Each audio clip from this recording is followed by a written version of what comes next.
If you would read it. Here. It's for Dean. Hey, Mr. Mayor. Thank you. I'd like to bring this special council meeting of Tuesday, October 22nd, 2024. Township of Black River, Maston acknowledges the Apatippi and Assinipiqua Nation traditional territory. We live, play, and work here together, and together we shall build a strong and inclusive community. A reminder to all in attendance that council meetings are recorded and made available to the public on the township website for review. Confirmation of agenda. Be it resolved that the agenda for the special council meeting of October 22nd, 2024 be approved. If I could get a move in a seconder, please.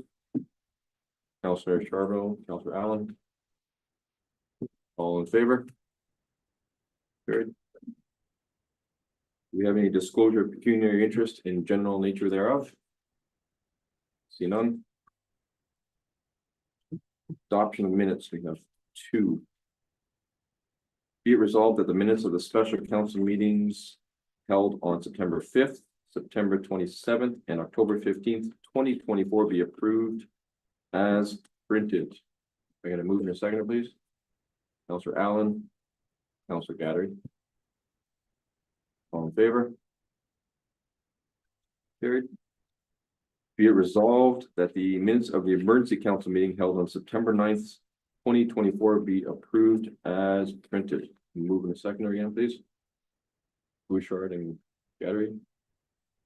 All in favor? Carried. We'll move right down to number 10, which is unfinished business. Counselor training with Nigel Belchamber and Fred Dean. And today it's an in-person session. So without further ado, I will move the floor to you two gentlemen. Thank you very much, Mr. Mayor. I'm Nigel. This is Fred. I'll give you a brief reintroduction to Fred, just to get your head in the right space when Fred's speaking to you and questions. Fred has spent most of his career as a municipal solicitor.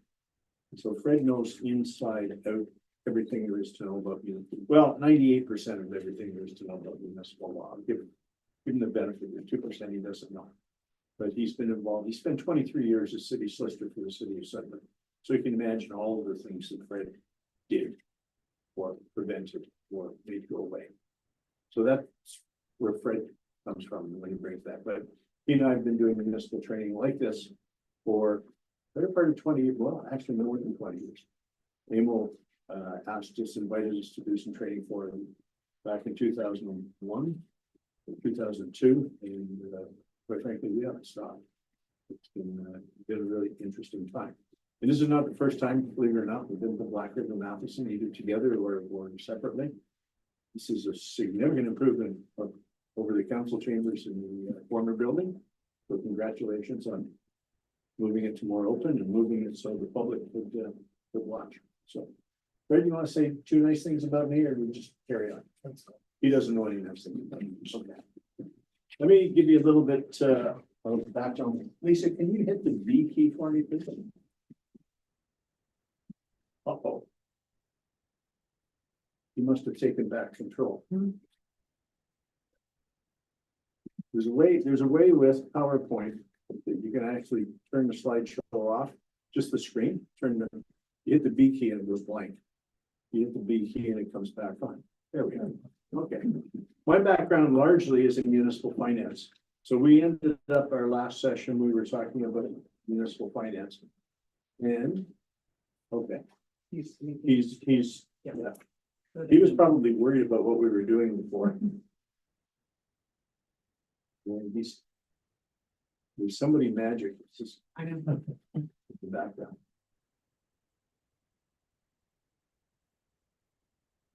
I remember watching Hockey Night in Canada as a kid, and there was always a guy at the end of the credits, and he was the switcher. And he sat in a trailer somewhere, switched between cameras. His name was Vaughn or something.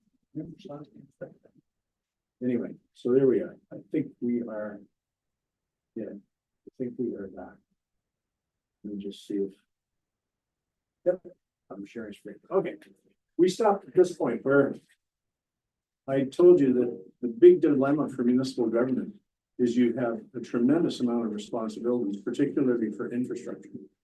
And those responsibilities that you have doesn't match up with your ability to raise revenue. Your property and related taxes, plus some user fees, which falls into goods, sale of goods and services, don't match anywhere near the percentage of responsibilities that you have for things like roads, bridges, sewer, water, arenas, other facilities. You've got this imbalance between yourselves and other governments. Federal government and the provincial government have much greater discretion than you do. And that's quite frankly why you rely on the federal and provincial government for grants for new infrastructure or replacement of existing infrastructure.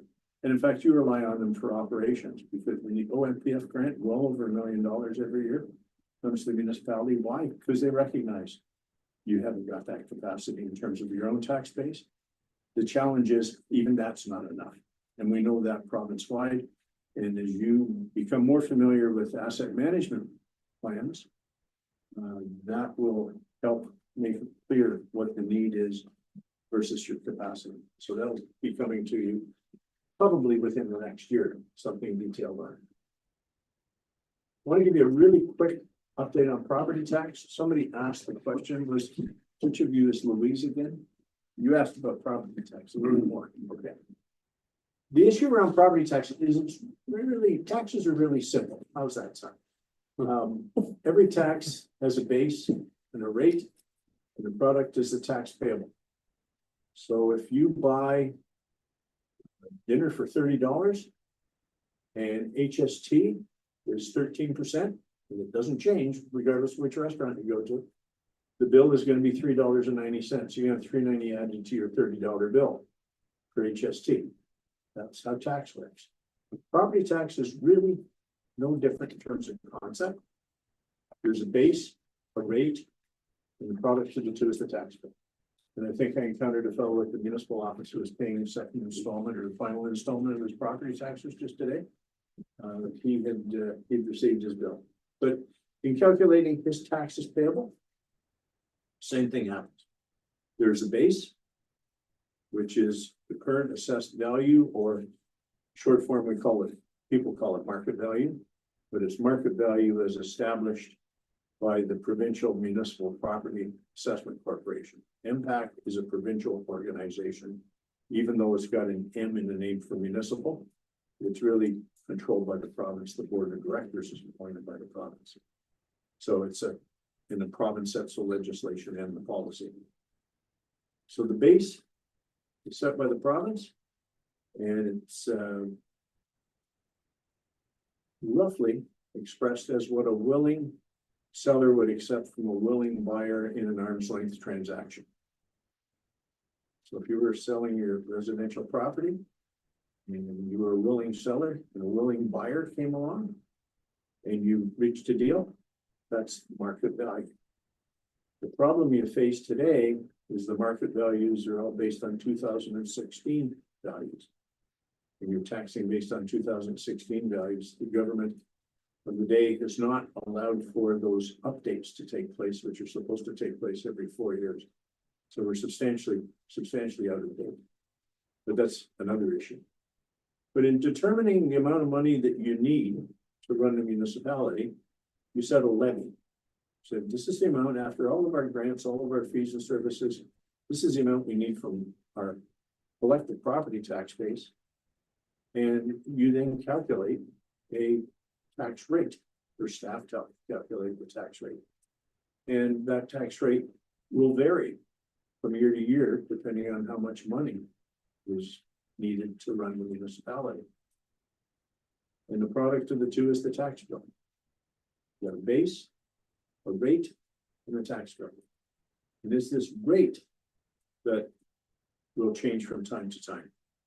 If, for instance, the market values in your municipality all doubled overnight,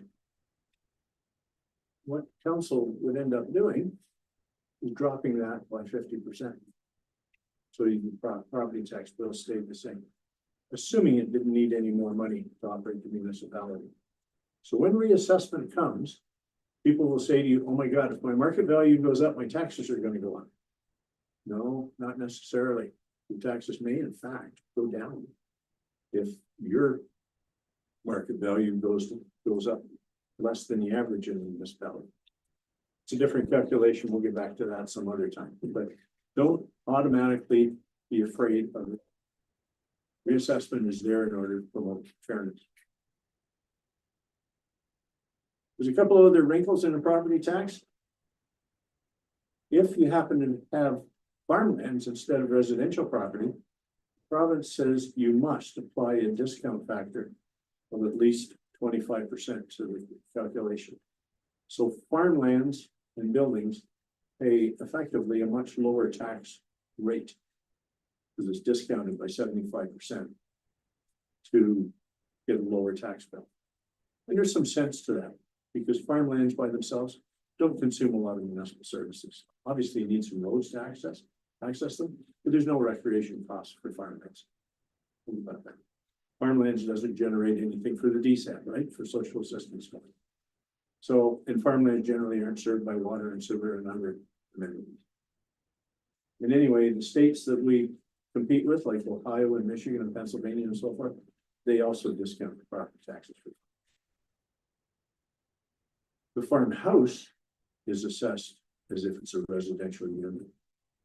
But farmhouses never, since there's no market value for them, no sales value for them, they generally, you'll find that they're assessed lower because the land at which they sit is assessed as if it was an acre of farmland.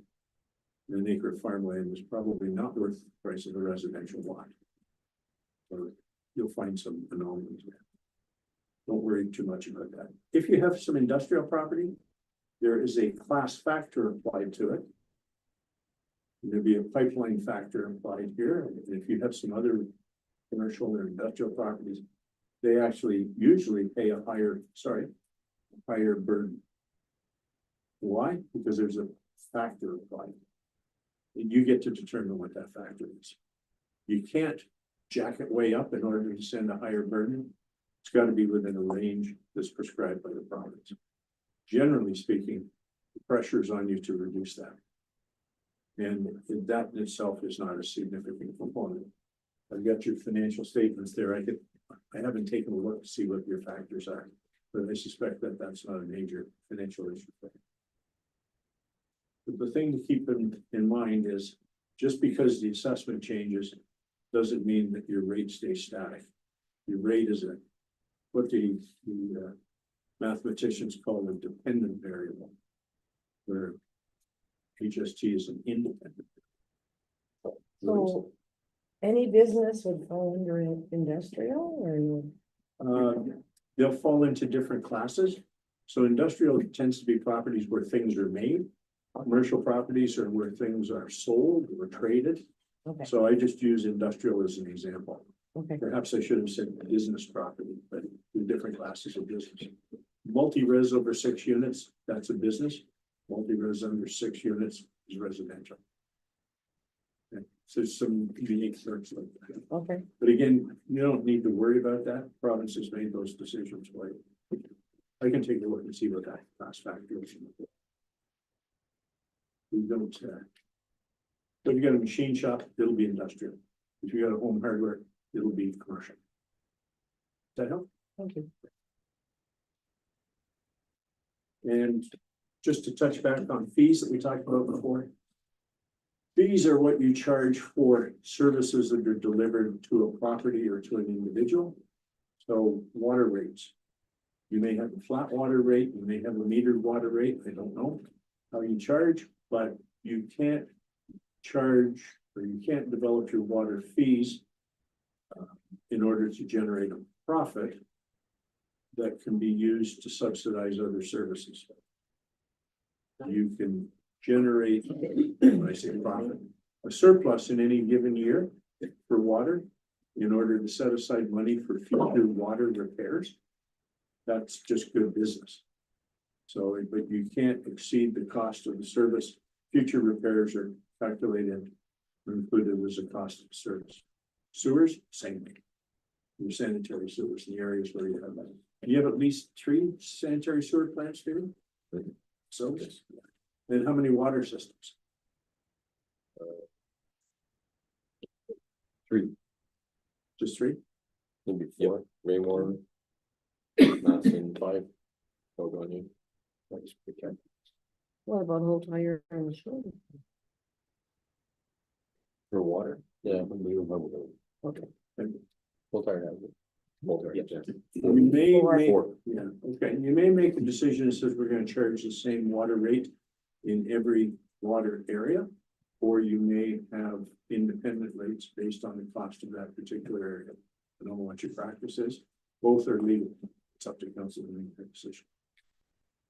If you don't raise enough in user fees, you can actually tax the entire municipality to make up the difference.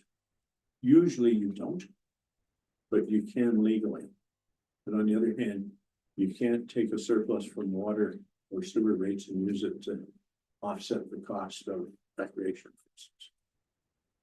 Recreation is a good example of another area where you can charge a fee, but I don't know of a municipality anywhere that charges high enough to cover the cost of recreation. If you did, nobody would play hockey. Right? Get a smile over there from this. You've got user fees at landfill, you have tipping fees, right? When I take a truckload, I have to go to the township office, get a ticket, pay for it, tell them what I'm doing. Somebody goes out and looks at the truck and says, yeah, that'd be so much, or do you just take people's words by it? Probably no, you look, yeah. Good. So that's another user fee. Does that cover the entire cost of landfill? Probably not. So it's but again, if you set the fees too high, you end up with garbage in the bush or the ditch or whatever, and that's not a good outcome. All of your fees should be looked at as part of your annual budget. They will be included in the budget bylaw. There'll be a schedule of fees somewhere that you can refer to. And there are some other fees that have got some detailed legislative requirements. Building inspection, building permit fees, excuse me. Again, you're supposed to estimate the cost of the inspection process. That informs the fee that's charged. If you have a really busy year and there's more generated than the actual cost, then that has to be saved for future years to offset lean years in building process. I don't know, James, you would know better whether or not building is generate surplus here or not. I suspect it probably doesn't. No, doesn't probably even make its cost, and the property tax will subsidize that. That's not surprising, okay, and that's legal. But you can't take the surplus. If you had a surplus in building inspection fees, you couldn't take it out and use it to fund recreation or roads or something else. Water rates, we've already talked about it. You actually have the development charges bylaw. The charges, I didn't think so. In effect, it's a buy-in fee for future water and sewer for new developments and serviced areas. You're not gonna have issues around that. Okay, any questions about the finance at this point? We'll come back and talk about it a little more later. Thank you. Okay.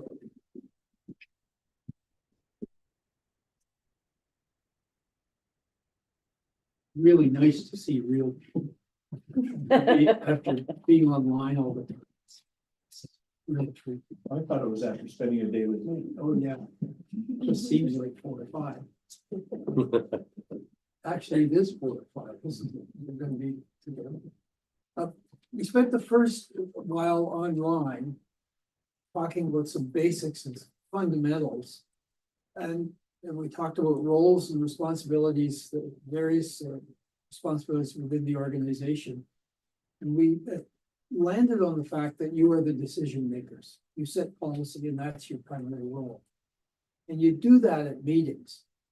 And so one of the messages today is you better get good at meetings. Because if you want to get your way, you need to know what the rules are and how to apply them appropriately. And if you don't, you're not gonna be very happy here. Things are gonna blow by you and you're not gonna know what's happening. So I want to spend a few minutes talking about meetings in a variety of contexts. We got into an interesting discussion about amendments a while ago. I'm going to talk about amendments and help you sort of figure out how you do it. If you want to watch, I spent 23 years in Sudbury Council. And anytime they got into the amendment process, eyes glazed over, nobody knew where they were. They'd all, at the end of the day, turn to either the clerk or myself and say, where are we? I want to help you understand where you are during the amendment process. Some councillors love to intentionally use the amendment process to just confuse everyone, and they're good at it. So you need to have a sense, particularly staff needs to have a sense of where you are at any given point in time. So let's take some time going through a few issues around meetings. We talked about this a little bit the first time. Municipal Act is clear. All meetings shall be open to the public. Shall was mandatory. We talked about that before. So your meetings, whether they're meetings, council meetings, regular, are open to the public unless you fit into a certain series of subject matters that you may go into a closed meeting. Now, I'm just going to talk about closed meetings a little bit later this morning. I'm going to skip this because it's really not that significant. I want to come to the procedure bylaw. I tell friends who are not in local government, not part of municipalities, that I spend a lot of time working on procedure bylaws and writing them and helping people understand them. And their response is, that's really too bad. You know, get a life. But I have to tell you this. They're so important. Often Nigel and I get called, or I get called from the municipality, they're having some difficulties with some issues. And particularly around meetings. And the first thing we do is we read the procedure bylaw before we go talk to them. We can generally identify pretty accurately what their problems are. They're buried in the procedure bylaw. They haven't been thought through. It hasn't been amended for a long time, or it hasn't been upgraded. It's your best friend. And it's, in my opinion, one of the two most important documents in the municipality. The other is the annual budget that I was just talking about. But procedure bylaw does so many different things for you. It defines the rules around this table, defines the relationship between members of council and the mayor, and members of council and the public, members of council and staff. Defines all those relationships. And that's really significant in terms of roles and responsibilities. As this says, you have to have procedure bylaws for your council, but also your committees. You have to give notice of all your meetings. We talked about that before. And you need to be really cautious about making sure the notice is appropriate, it's correct, and it's consistent with what's in your procedure bylaw. It's just important to do. We talked about, I think we talked about the definition of meetings before. This wasn't around until about 4 or 5 years ago, after 150 years of municipal government. It was based in a significant way on the definition Nigel and I used when we were doing closed meeting investigations. Means any regular, special, or other meeting of a council, local board, or committee where there's a quorum. You know what quorum is, we talked about that. Members discuss or otherwise deal with the matter in a way that materially advances the business. So if you have quorum of your council together, whether you're in this room or at the coffee shop, if there's a quorum and you begin to discuss a matter of council business and you materially advance the business, how could that happen? I'll never vote for that. I don't agree with that, or I'll support you on doing that. You've just materially advanced the business in this municipality because you now know how you're going to be voting when this comes to the open meeting. So the meeting definition is there. We're going to refer back to it a few times today.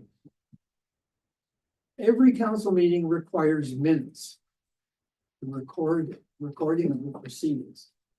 It's a responsibility of the clerk to take the minutes of the meeting, prepare the record.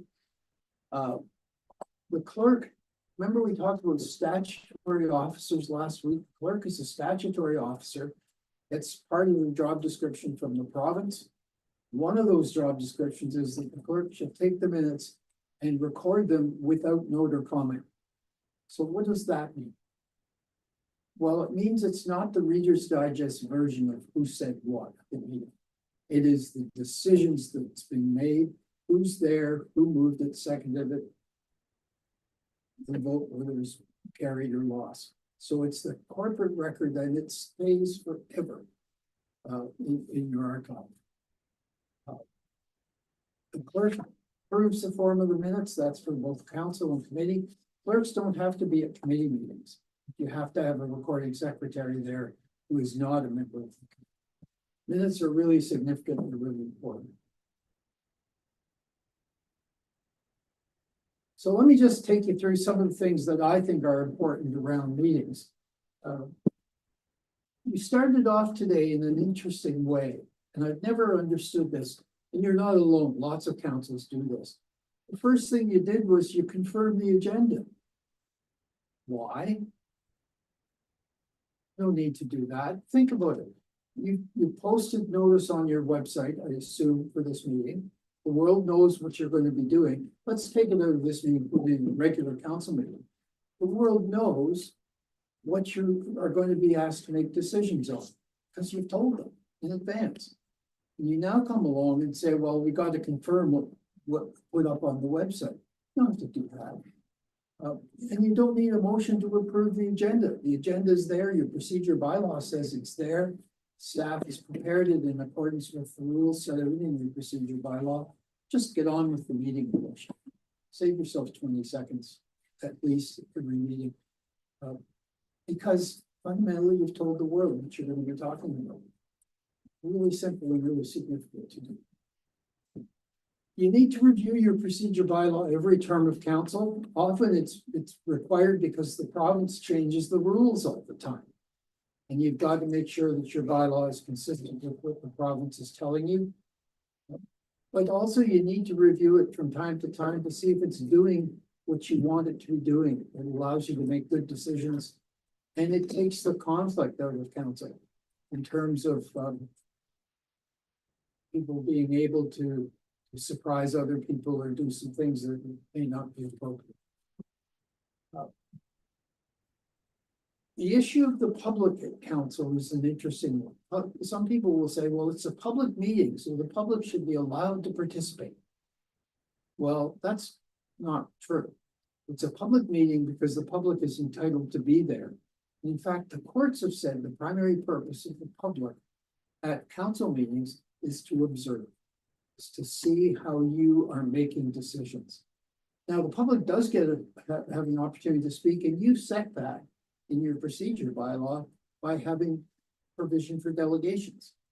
And there'll be rules in the procedure bylaw, how somebody who wants to come and speak to council, how they do it, what the process is. The larger the municipality, the process is more technical. But large or small, every bylaw sets out the rules of how people come to speak to council. They're trying to convince you of their position on something. And how you deal with delegations is a really important aspect. They should be allowed to speak to you. You should be allowed to ask them questions for clarification. It's not a debate between the delegate and staff. It's not an opportunity for somebody to make life hard on you by criticizing you or staff themselves. That's not the role. The role is to convince you of a position that they would like to see you as a council take. Staff reports are really significant. I'm a big believer that the better the staff reports, the better decisions you as a council will make. I get to do lots of training with staff from time to time on writing reports and what has to go in it. Need a consistent format. They should be in writing. I encourage reports be in writing all the time, and they should start with the motion that you are being asked to consider. It should be your recommendation right at the top, the motion.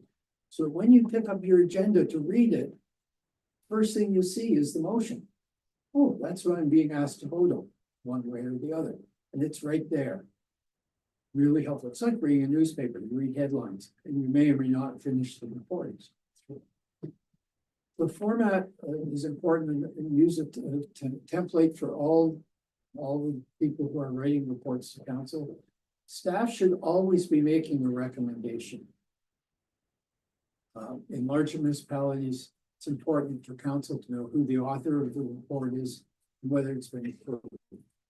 It's important, I think, that CAO approve all reports going to council because you need to have that assurance from your staff that it's been looked at on a larger basis.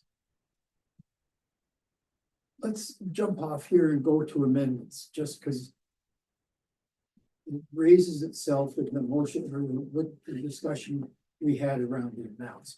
But I want to start with another motion first. You may want to write this down. This is high-tech stuff. Okay, the motion that we have is that flowers be planted on Fifth Avenue. Motion, staff has a report, flowers be planted on Fifth Avenue. What do we need to have that motion discussed at council? It's in the staff report, but what do we now need to get on the floor at the meeting? Mover in a second. Mover and a seconder, exactly.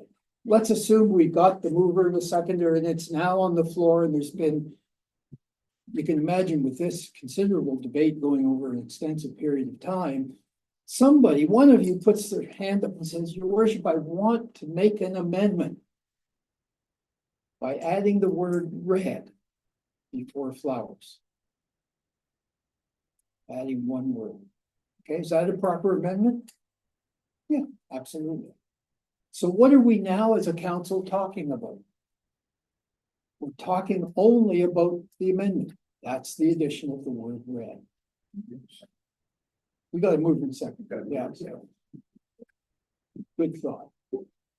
Okay, so we're now with red. We've had some discussion on that. Another one of you says, I'd like to move an amendment to the amendment.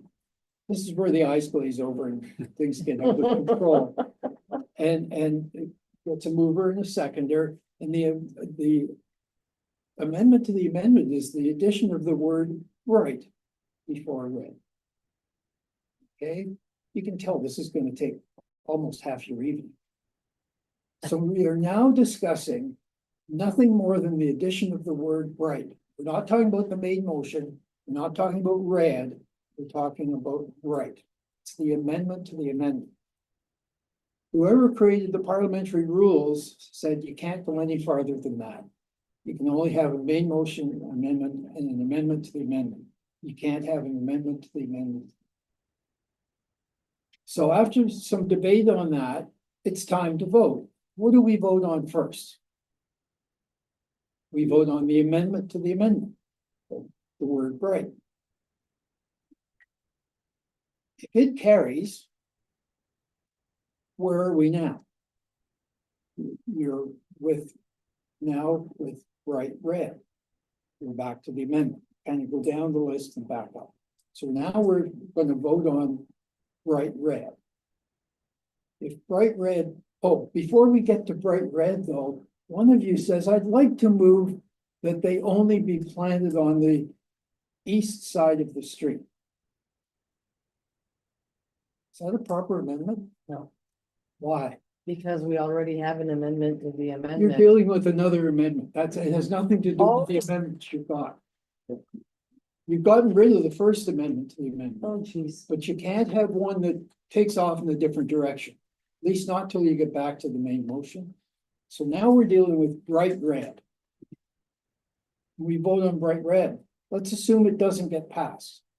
Where are we now? We're back to the original main motion. We can start all over. That's when you can put the motion to have it on the east side of the street. It's important to take each step and just determine where you are. The trick that we used in Sudbury, the clerk and I, we would put, when somebody moved an amendment, we'd put an A on our agenda. That says the council's talking about the amendment, red. And if there's an amendment to the amendment, we put AA. Once the amendment's voted on for or against, we clean that one off and we know we're back up to the amendment again. It's important to kind of take your steps through it. And it comes at you like a freight train, quite frankly, when it happens. And it's never quite as easy as red and red. It can be pretty substantial. Okay, so let's take the other one that you talked about.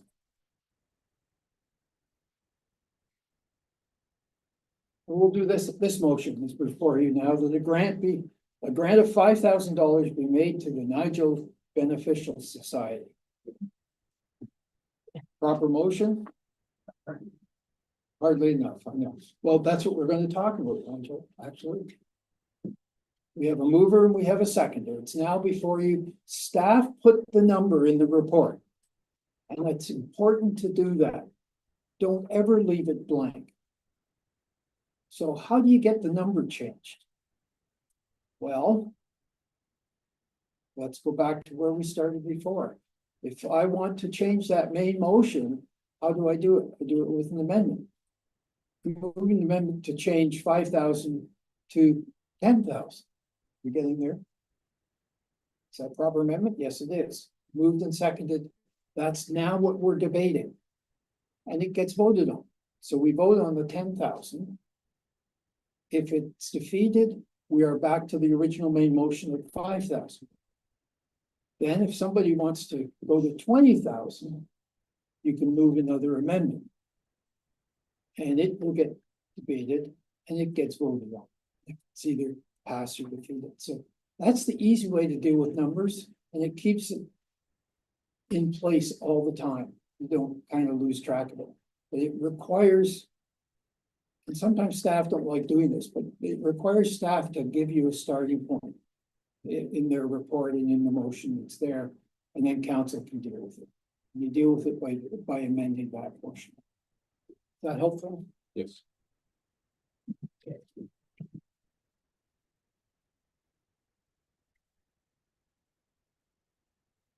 When we put agendas together in Sudbury, we knew some items were huge. They were going to take a long time, and others were going to kind of blow through pretty quickly. We always made sure we allowed time for significant items. We had a technique at Sudbury called a consent agenda. We would take up to 70 items and pass them with one motion. Every large municipality does that. A few small ones do it. It's an effective way, but we would balance our agendas to ensure that if there are going to be huge items for the community, lots of people here, we didn't want to flood the meeting with 3 or 4 of those. We wanted to balance it out over a few weeks. If you're going to hear delegations, you should either hear them at council or committee, but not both. Give them the opportunity, and your procedure bylaw should say which.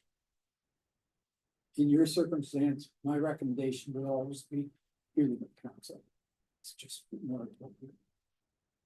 Need to look at your committee structure from time to time. I haven't looked at yours, so I'm not sure what it is, but you need to have a look to see if committees are doing what they should be doing.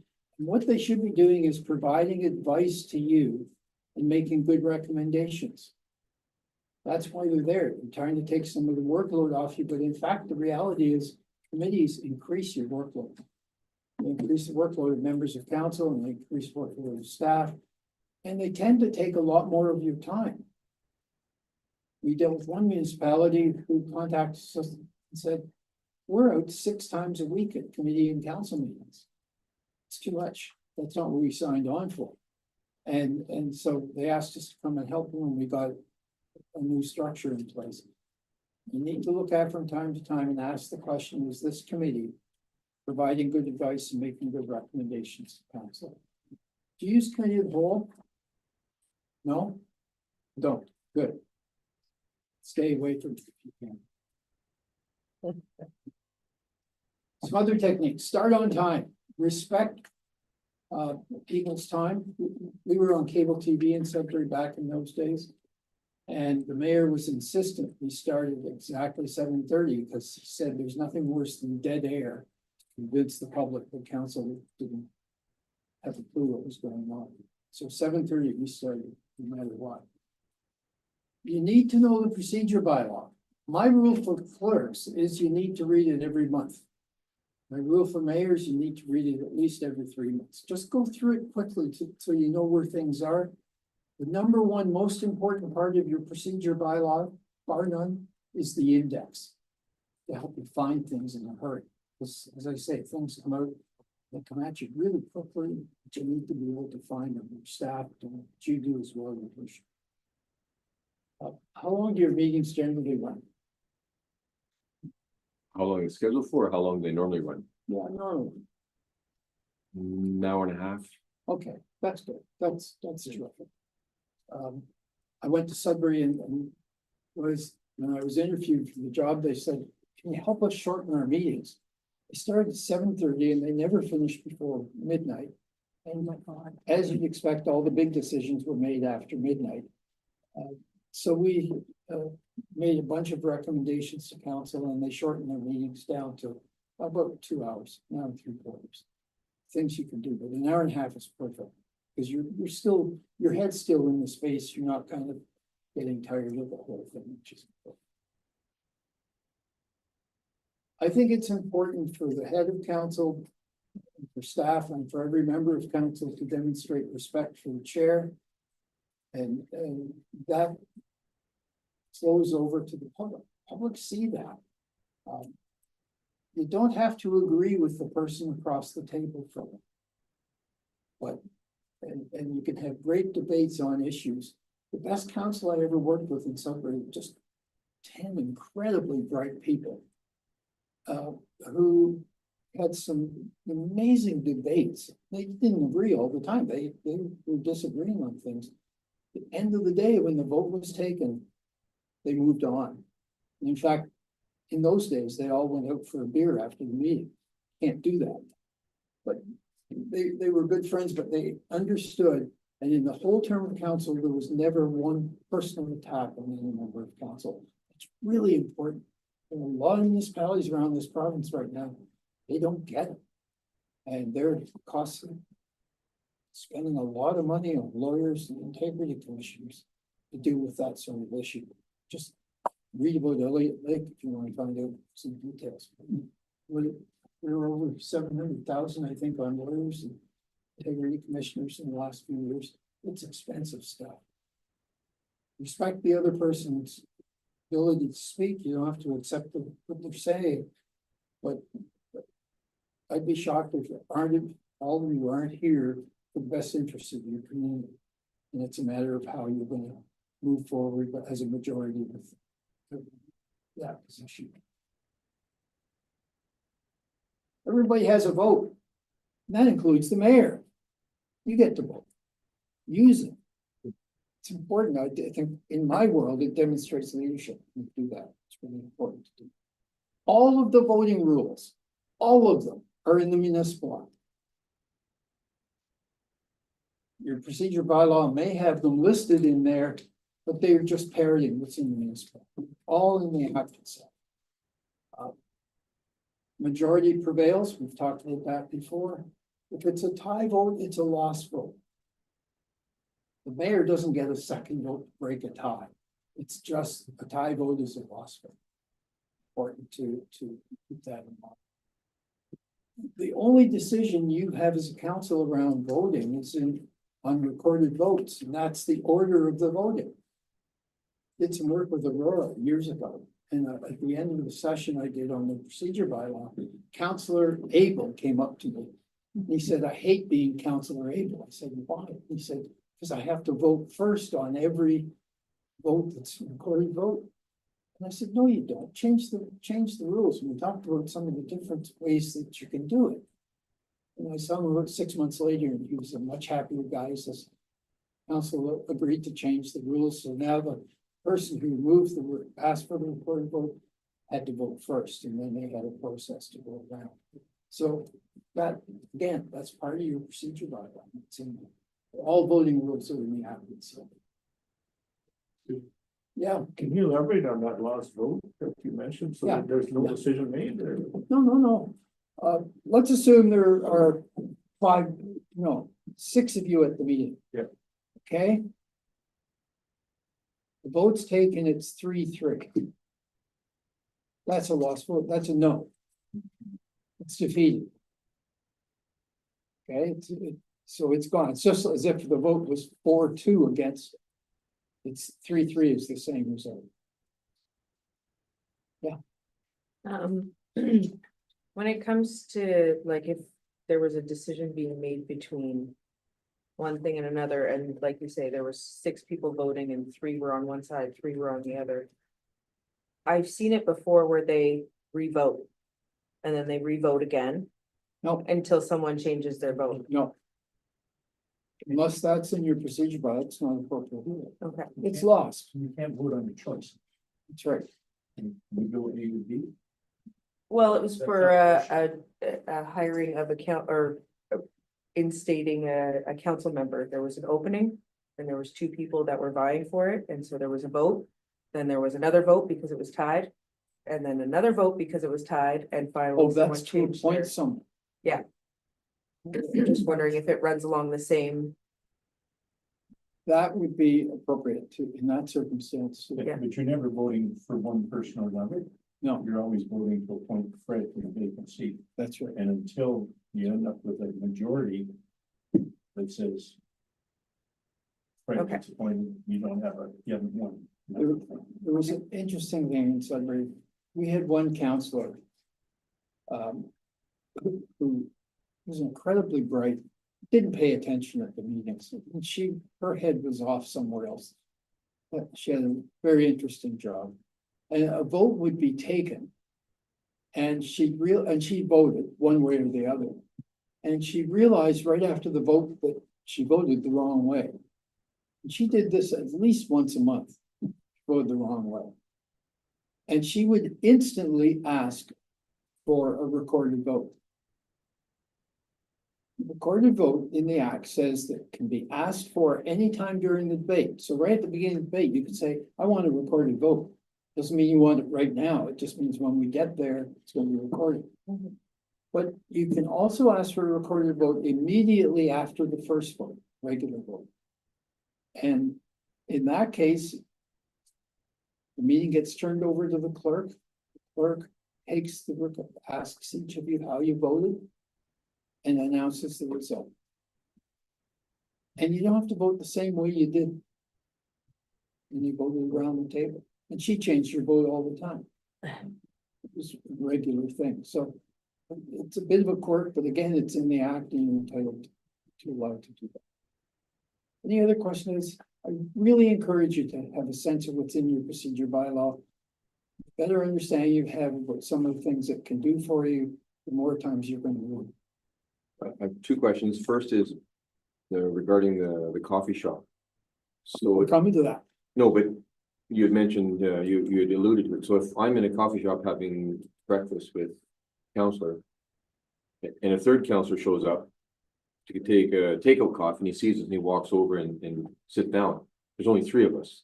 Out of, 7, what's your quorum? 4.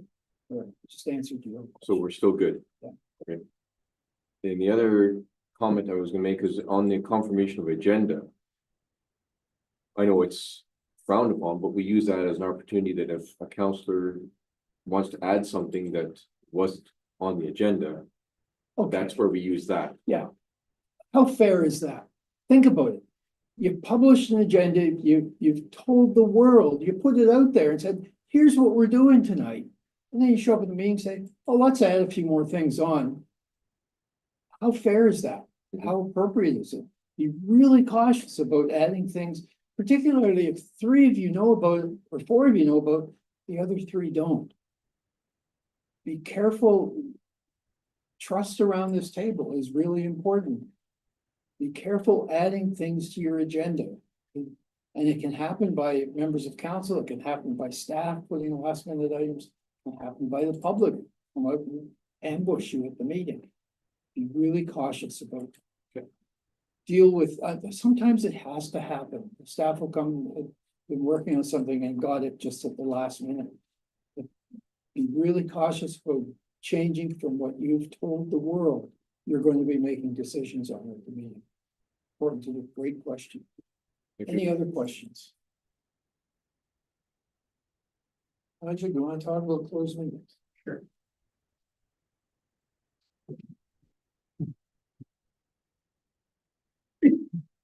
Concept of approval of the agenda actually dates back to the time before printed agendas and photocopiers and postings and so forth. Think about that. It goes back to Robert's Rules of Order that were right after the Civil War and British parliamentary practice of the 1500s and 1600s. It was, somebody would read out the agenda. Or if you went to a service club today, sometimes the agenda isn't printed. It's read out by the recording secretary before the meeting starts. The agenda gets approved. You're way ahead of that. Technologically, it's kind of archaic. So let's talk about closed meetings. And what's a closed meeting? It's a meeting from which the public is excluded. And just because you have 4 members of council sit at your table in a coffee shop, doesn't mean it's a meeting of council or an illegal meeting, unless you hit that second test that Fred showed up before. So, that'd be awfully cautious. It's what you do when a quorum is together. The public thinks you're debating a council meeting for sure. The rest of the people in the coffee shop, they were solving the business secret. So here's the definition. It governs those 4 people in the coffee shop or anywhere else, right? 4 councilors. Any regular, special, or other, that's the key word, other. Might be accidental, it might be. Mayor, you're gonna invite everybody over for Halloween party at your house? And they're all dressed up and so forth, they're all there, right? Could that be a meeting of council? Well, they're all there, but until. So quorum is present, clearly. But if members discuss or otherwise deal with the matter in a way that materially advances the business or decision making, that's when you tip into an illegal or improper meeting. And then people can complain about that to your closed meeting investigator, which I presume is a provincial ombudsman. And provincial ombudsman would investigate and issue a report. And they'll be very cautious about what you discussed. There will be times when a quorum of council will be together. You ever have a fair or some kind of an event or community dinner or whatever, and you're expected to be there. Just need to be cautious about discussing or materially advancing business coming before council. That's all. So when may you exclude the public? Because it's permissive, it's not mandatory, it's permissive. So you may exclude the public for a number of different reasons. If you're talking about the security of the property of the corporation, so that might be physical security around your water treatment facility. It might be cash handling, because that's property of the municipality, the security of your financial resources. Security of the property of the corporation. That's one. It might be personal matters about an identifiable individual, including employees. So you might have a personal matter you're discussing. You're thinking about hiring a new CEO. Okay. And a recommendation comes forward, and somebody's going to make a recommendation. They're going to talk about the qualifications of the individual. Or a new building official, maybe I should put building official. Is that personal matters about an identifiable individual? Yes. Are you entitled to have that discussion in closed session? Yes. That's in with the public excluded. Proposed or pending acquisition or disposition of land. So you're buying, renting, selling, leasing, whatever. Your lands, you're acquiring lands, one or the other. You're giving instructions to your agent, which might be your staff, or it might be your solicitor, and you're advising them, this is the amount that we want you to go out and negotiate for the acquisition of 123 Fifth Avenue for. This is your upset. Go out and negotiate, see if you can get it for this, and report back. You're giving direction. And of course, you don't want to give your bargaining strategy away.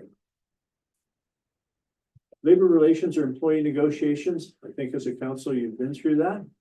Or the corporations excluded that and they've dealt with that. Bargaining strategy, or you may have some legal action being taken and you don't wish to, that might be labor relations or employee negotiations.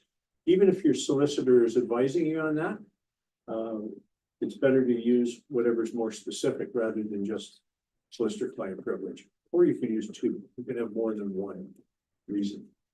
Litigation or potential litigation. You're suing someone or you're being sued. Again, that is legitimate. And that includes matters before administrative tribunals. Do you have any actions in front of the Ontario, the OLT at the moment? Or any other tribunals, anything in front of, sometimes the Ministry of Labor is a tribunal for purposes of definition. You can have those things. Again, you may be getting some advice from your solicitor with respect to that. Advice that's subject to solicitor-client privilege. So your solicitor will be advising you as the client. The privilege is yours. It's up to you to determine whether or not that's kept confidential, and you can receive it in closed session. Not all of the advice that you would get from your solicitor needs to be in closed session. Sometimes it's good news. Fred, when you were city solicitor, Sudbury, what percentage of the advice you gave council was in open? What was in closed? What percentage was closed? Probably 80% of it. 80% in open. Okay. So yeah, it's not everything, but again, you get to decide. And provision under any other act. There are portions of the Emergency Plans and Civil Protection Act, whatever the proper name is for your emergency plan, where you actually can discuss part of it, usually the security part of it, under your anti-terrorism provisions, quite frankly, is what it's usually used, but probably not an issue for you, but that can be discussed in closed session. And then here's some additions that the province added. Information explicitly supplied in confidence to the municipality by, again, the federal government, the provincial government, or one of their agencies. When this came in a few years ago, our comment was, why would they want to do that?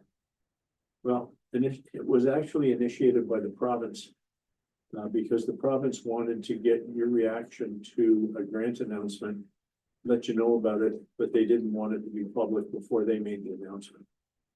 That was the issue. But there could be some issue going on that they don't want you to disclose that they wish to disclose. And this other one about a trade secret or some other commercial information, so long drawn out definition, that's not going to happen very often. That things are legitimately going to fall into that category. There may be people who come before you and say, we'd like to talk to council in confidence about our business proposal in the community. And if other people hear about it, it'll harm our position. You want to make sure that you vet that proposal at the staff level and perhaps with your solicitor or some other technical agent before you actually go into close for that. Because often people will come forward and use this and say, you know, what we really want to do is negotiate with council in quiet, in private. The negotiation should be taking place at the technical level with your technical experts rather than having somebody with all the information come before council and try and maneuver you. Be cautious about this, if it ever happens. And then J is a municipal trade secret. I don't think you have too many municipal trade secrets. You're not inventing new processes at the moment or new software. It can happen in some places, but not very often. This K is, I call the kitchen sink division. It says a position plan procedure, etc., can be applied to any negotiations. The only time that this one I think is of significant value is if there is a proposed boundary adjustment between two municipalities. And there's a desire to adjust the boundaries for some reason, and you're trying to figure out what your negotiating position is in terms of what you're willing to give up or what you want in return for a boundary adjustment. All of the other things that you might be in negotiations for are covered by one of the other exceptions. You're better to use the one that most closely describes the situation that you're in, because that provides the greatest transparency to the public as to why you're going into the closed session. There is provision to do a training session such as this in closed session. But quite frankly, I don't see any benefit for that, to exclude the public from it. I think there's a real benefit to include the public. And again, if you go into closed session, the other provision says members in terms of the illegal meeting. This one says no member. So basically, if you were in closed session for education and training, nobody can express an opinion, in my view. So you don't need to use this unless it's a very sensitive matter. And if it's a very sensitive matter, it probably fits under one of the other provisions. So if your integrity commissioner is coming to train you, I wouldn't do it in closed session.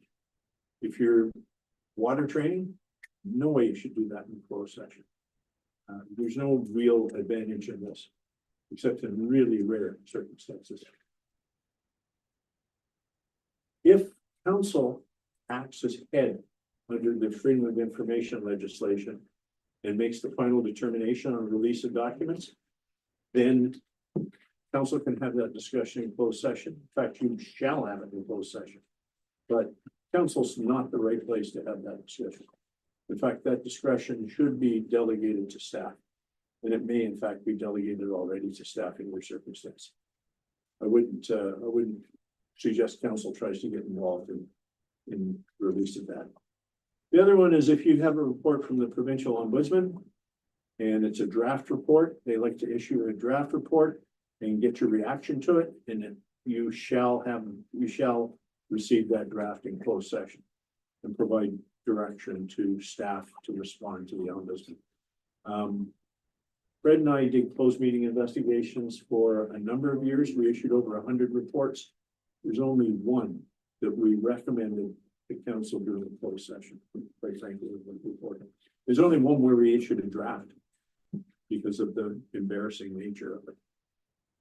And even when the public one came out, they were embarrassed. If you're going to exclude the public / close a session to the public, you must pass a resolution first. And a resolution has to have two parts. First part is it has to indicate that you're going to exclude the public and the section of the act under which you're going to be excluded, the specific section. And you're required by law to give the general nature of the matter to be discussed. Courts have ruled that unless the disclosure would materially harm the interests of the municipality or of an individual or some other party, that give as much information as you possibly can. So move that we go into closed session to discuss the acquisition of land to increase public parking. You don't have to say where, you don't have to say the property, you don't have to say the price, but that's what you're talking about, to acquire land for parking purposes. That's the general nature of it. So simple as that. The staff should help you with that in terms of preparing that in advance, quite frankly. Can you vote in closed session? Some people go, no, we can't. Well, yes, you can, but only for two reasons. The first is first one's for procedural matters. That is to close the closed session and resume the open session. That's a procedural matter. Right? Or sometimes you're towards the end of a meeting and you need to extend your curfew in the procedure by law, and you don't want to, you can do that in closed session if you wish. Excuse me, there's no harm for that. But generally speaking, it's only to resume. The other motion that you can consider in closed session is not one to actually do a corporate act, but you can provide direction to officers, agents, or staff. So motion that would remove that.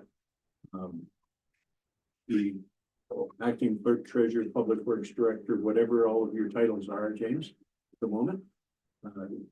Be authorized to negotiate for the acquisition of 123 Fifth Avenue for parking expansion for a price not to exceed $150,000.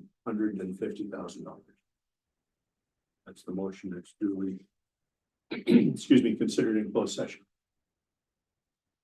Doesn't give them the authority to buy it, just gives them the authority to go and negotiate. And usually end report back is added on to the resolution. It isn't until he comes back with the signed offer of purchase and sale for the price within your guidelines that the council then can decide to execute that in open session by bylaw. So the actual corporate act isn't done in a closed session, it's done in a subsequent open session. You give direction. And it might be to your lawyer, it might be to your staff, it might be to some other agent of yours to pursue something.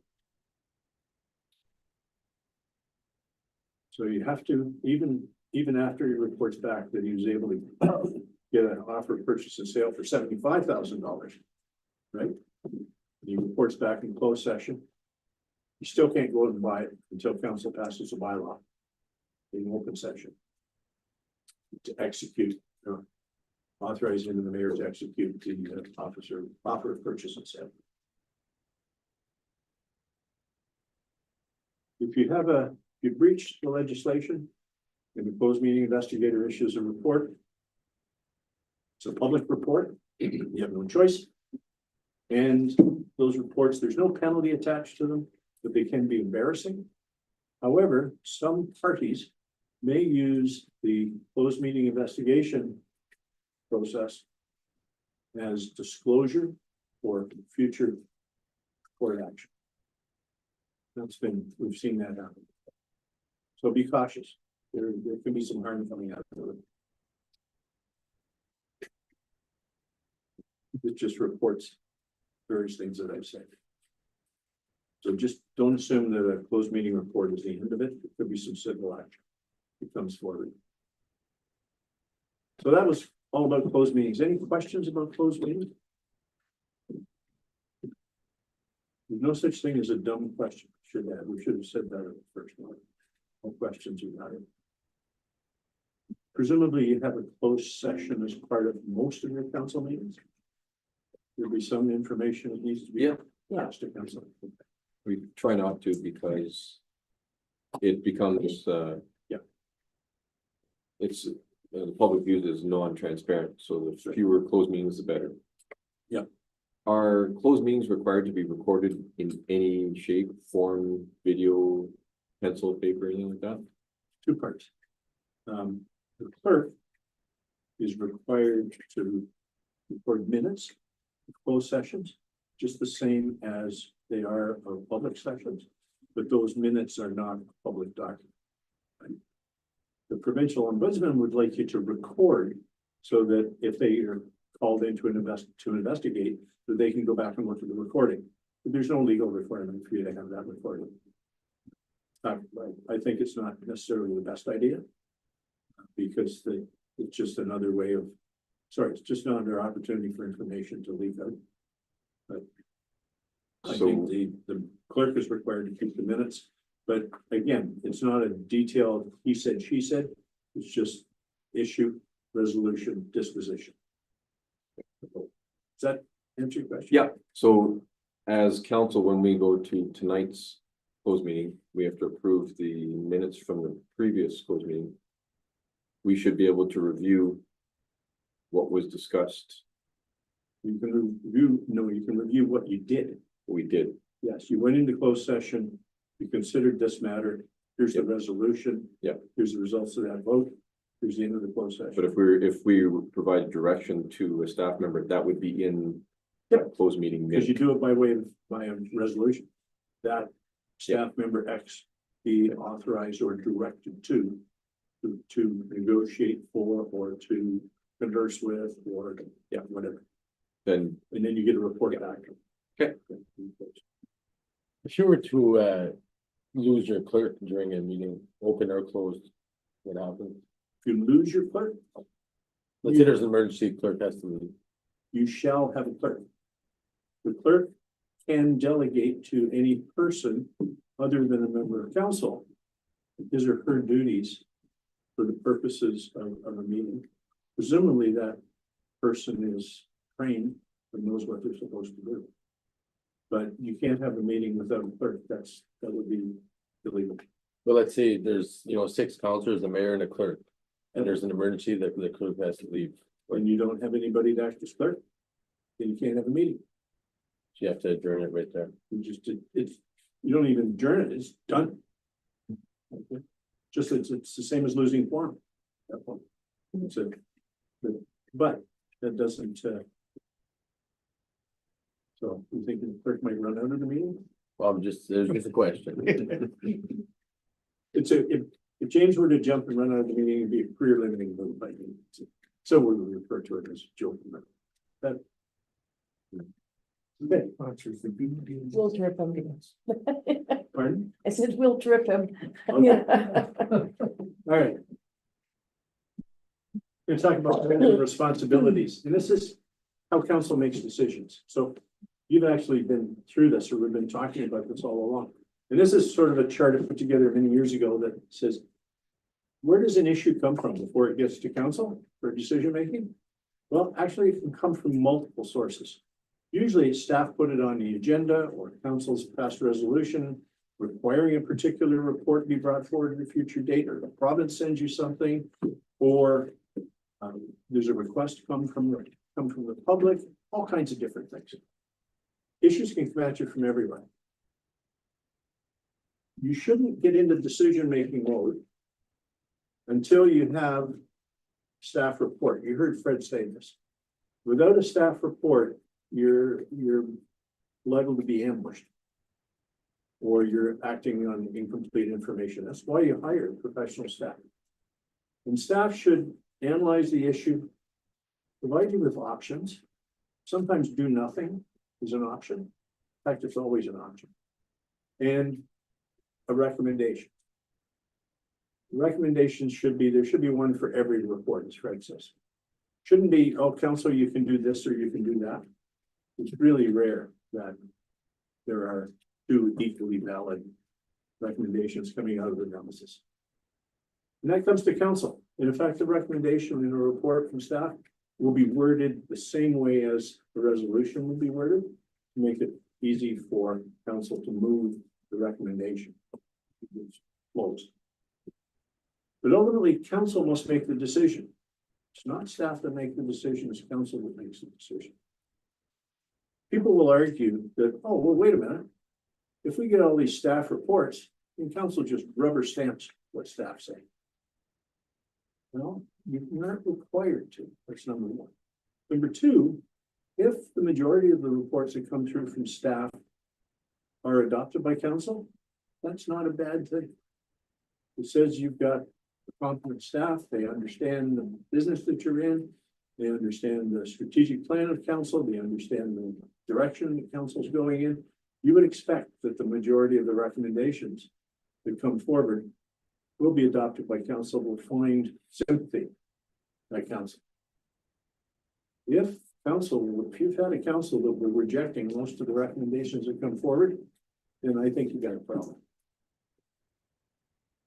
However, council ultimately makes the decision.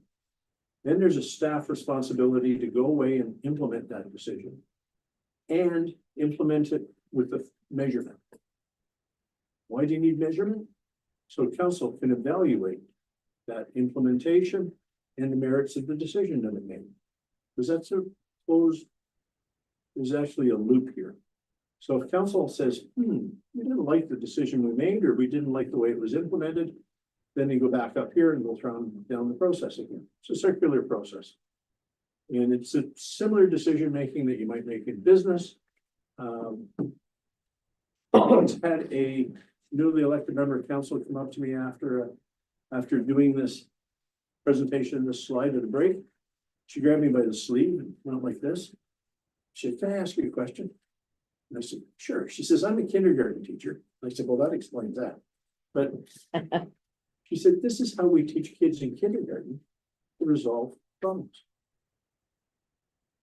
Have them sit down and say, "Well, what really is the problem? what might we do to resolve it? And then we make a decision, and then we see whether our decision was a good one. Okay, same process. We do this daily, day in, day out. This is how you drive from home to here. You're constantly doing this kind of process. The council decision-making process, or business decision-making process is really no different. It just got some relatively distinct steps. Simple as that. Any questions about the decision-making process for council?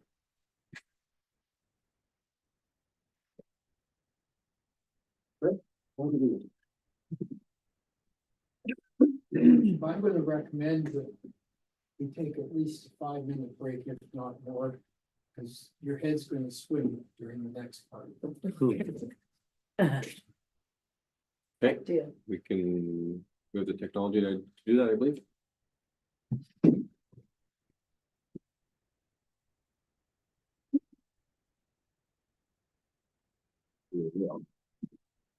You're welcome.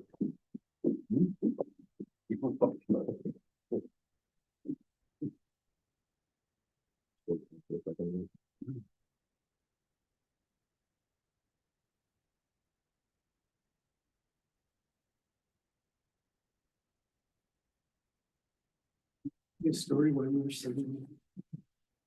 The regional chair at the county or at the region of York. A number of years ago announced at council meetings. Every hour on the hour, there would be a 1-minute break. Everyone in the room had to stand up. And he implemented it and it happened. And he said the reason that this was being done is the medical officer of health for the region of York is advised that sitting for extended periods of time has the same medical impact of heart disease or cancer. You need to stand up. You can't sit for hours at a time. So if somebody says there's a 5-minute break, get out of your chair. Trust me, it's important. And some of the council meetings go forever. So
Had. Yeah, okay. Okay, we're live again.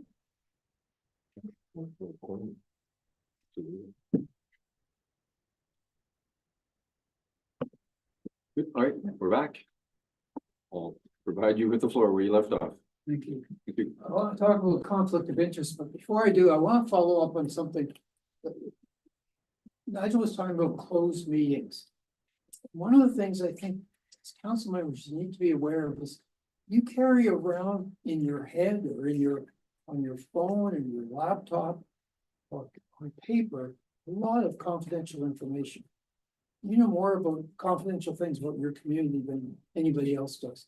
And that maintain that confidentiality as part of your leadership role within the community.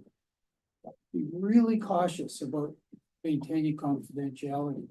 And that means when you go into closed meetings, you are entitled to keep confidential anything that's dealt with that closed meeting unless it's coming out for a specific purpose into the public. Really important to keep that in mind. You don't feel that you have to share what happened at the closed meetings. You shouldn't be. You know, confidentiality means just that you maintain the confidence within this room and within this group. I want to spend a few minutes talking about conflict of interest, and I do so because I think it's important to get an overview of this from time to time and be reminded about it. Your integrity commissioner should be providing you some training if he or she hasn't already. But it's important to do, and it's important that you get their training because they're the ones who will be making some determinations around both conflict of interest and codes of conduct. The act has been in effect since 1972. It hasn't changed much except about 3 or 4 years ago. We'll talk about some of those changes in a few minutes. The reality is that it's now much easier for any member of the public to challenge you under the conflict of interest legislation than it was before. It used to be that if somebody wanted to challenge you, they had to bring a court application at their own cost. That's gone. They can still do that, but now the process is to go through the integrity commission. It's a lot easier to write a letter or produce an affidavit than it is to do it to the integrity commission than it is to go on a court application. So people are watching you more carefully, I think, than ever before. Important to be educated on it, and we'll take you through it just very quickly. This act applies to you, and it's your personal obligation as members of council, doesn't apply to your staff. Important. You have, as part of your declaration of office, there's a reference in that to this legislation and the importance of complying with the conflict of interest legislation. It's personal, as I said, and it's an issue of abstinence. If you have a pecuniary interest, you have to, you wear 2 hats. One hat is your personal hat, and the other hat is your municipal hat, your public hat. Okay? If you have a pecuniary interest, you have to give up one of those 2 hats. Which one do you give up? The council. Yeah, you give up your council hat. That's right. Important to keep that in mind. The act's available online if you want to read it. I don't recommend you read provincial legislation. Except in this case, maybe you should at least to have a sense of it. There is a really good textbook. It's not very big, and it's published by Municipal World, and it's something like the Ontario Municipal Conflict of Interest Act. It's a pretty scintillating title. And it gives you a good sense of what the act's about and some of the terminology that's in it. So recommend it. I think municipalities should have at least one copy that you might want to share out. Lots of municipalities, I know every member of council was given a copy when they were first. Pecuniary means financial, and it doesn't matter under this act if you vote in favor of your personal position or against it. If you have a pecuniary interest, you breach the act in either case. And if you do have a pecuniary interest, pecuniary means financial. There are 6 things you have to do. These are duties, statutory duties imposed upon you. Firstly, you have to declare it. And that's been changed. We'll talk about that in a few minutes, because it used to be you just declared it verbally at the beginning of the meeting. Now you have to declare it at the meeting. You also must file it in writing with the clerk. I'll talk about how you do that in a little while. You have to state, when you make the declaration, you have to also state the general nature of it. So Your Worship, I'm declaring pecuniary interest on item 4 because I own Fred's Widget Shop. That's the general nature of it. The declaration, filing declaration is new, relatively so. And then there are 3 do nots. These are really important ones to pay attention to. You can't participate in the debate and you can't vote. So when the item comes on for deliberation at the council meeting, you can't vote on, you can't participate in the debate. Some members of council like to go sit in the gallery when it's being discussed. It's important that you keep in mind that you cannot influence. And I think influence extends as far as sitting at the table and glaring at someone across the room if need be. But influence is a lot more important than that. Influence is you cannot influence anyone before, during, or after the meeting. Or during or after. That's not just immediately before and immediately after, that's any time before. I'm really cautious about it. If you have a pecuniary interest coming, and the act has been changed and it's now absolutely clear, influence means not only trying to influence other council members, but also trying to influence staff. It includes both. So influence is a significant one. That book will help out a lot in terms of understanding that concept.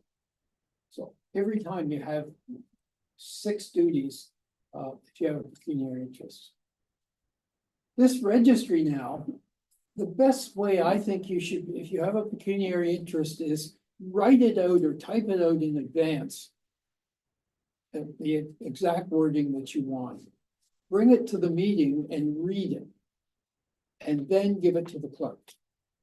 Because what happens is the written and the verbal end up in a registry side by side. Lawyers love differences in wordings. Give them the exact same wording. Read what you printed. And then give it so that the clerk, when it puts it in the registry, it's exactly the same. It's easy to do. There are different kinds of pecuniary interests. There's a direct one, that's Fred's Widget Shop, but there are a whole bunch of indirect ones. And they can include,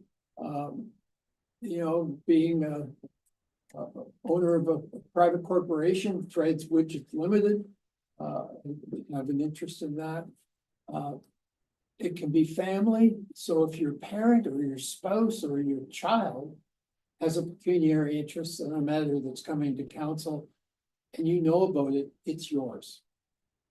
You have to declare it just as if it was you. So if it's Fred's son's widget shop, that becomes mine if I put it on. In the act, in section 4 of the act, there are a number of exceptions. And what I mean by exceptions are, you have a pecuniary interest, but an exception will apply that you don't have to declare it. Let me give you a simple example. You set your remuneration. You get to decide the big bucks that you get for sitting on council. Clearly, that's a pecuniary interest. I mean, it's obvious. The act says it's pecuniary interest, but exception applies. You're entitled to participate, vote on that matter because it's of significance. There are a number of them in there that you need to become familiar with. And your IC or that book can be very helpful on that. There's an interesting quorum provision. Didn't someone ask this online the other night? If you have, let's suppose you have 4 members at the meeting And two of the members there have a pecuniary interest in the same matter and they declare it, you're now left with two. The act says you can go all the way down to two, and those two have all the power of the corporation. They can vote, both have to vote in favor, but they can vote. It doesn't matter if you're a council of 5 or 7 or 19, you can go all the way down to two. If you're away and there's an item on the agenda tonight on which you have a pecuniary interest, you can't just duck. You have to declare it at the next meeting. Your worship, I want to declare pecuniary interest on item 4 of the agenda, last agenda, because I own Fred's literature. And make sure it shows up in the minutes, check the minutes to make sure it's your personal obligation to do so. I think there's an obligation on ICs to educate you and to educate the public as well. It's important that you know that. One of the new things that came in the amendments just a few years ago was really significant. Before that time, if you were a member of council and you thought you had a pecuniary interest and you weren't sure, where did you go for help? Well, you can't go to staff. Staff cannot answer your questions other than general. Courts have been absolutely clear that clerks and city solicitors are not entitled to give specific advice. So where did you have to go? To your lawyer. If you were concerned enough about it, you would go to your own lawyer. Now, the act says that you can go to your integrity commissioner and ask for an opinion. You have to ask for it in writing, and you will get a response in writing. I suggest to you, if you're going to do that, make it as detailed as you possibly can. Because the response you get will be based on the information that you provide to the integrity commission. That's a significant service compared to what was in place prior to a few years ago. If you have a pecuniary, you think you might have a pecuniary interest, but you're not sure, so you took the advice and you wrote to the IC and said, what do you think? What do you think? And the council meeting comes along before you get the advice back. What do? My thought is you declare it. And say, I'm waiting for an opinion, but I'm declaring it. It's a precaution. Then if you get your opinion and it says, no, you don't, put it on the record at the next meeting. I'm advised now I do not have a pecuniary interest on this matter. So that it's in the public record, it's in those minutes. So 2 ways to complain. You can go through the court process, all the costs coming to the person who makes the complaint, or you can go to the integrity commissioner and they can file a complaint with the integrity commissioner. There's some rules around how you can comply, basic or apply. You have to complain. The person has to complain within 6 weeks of it coming to their knowledge. And they have up to 6 years to do it. So if something happened a year and a half ago and the person found out about it today, they have 6 weeks from today to lodge a complaint with the integrity commission. That's the window. Who can complain has been expanded, not just an elector, but it now includes a person demonstrably acting in the public interest. I have no idea who that is. I think it's Nigel, but beyond that, I'm not really sure. All we know is it expands considerably from the definition, from the word elector. There are rules around election time. I'm not going to go there. The IC has 180 days, half a year, to get to a decision. That's the integrity commissioner can recommend, can suspend remuneration, and can apply to court. This is the key one. If the integrity commissioner believes this is a really significant breach of the act, and make an application to court. Who's going to pay for all that? You are. You will pay for the application to court, you will pay for the integrity commissioner, integrity commissioner's lawyer, your own lawyer. It can become very expensive, but the court has the ability to look at the matter the way it is done traditionally. It looks at a number of different factors.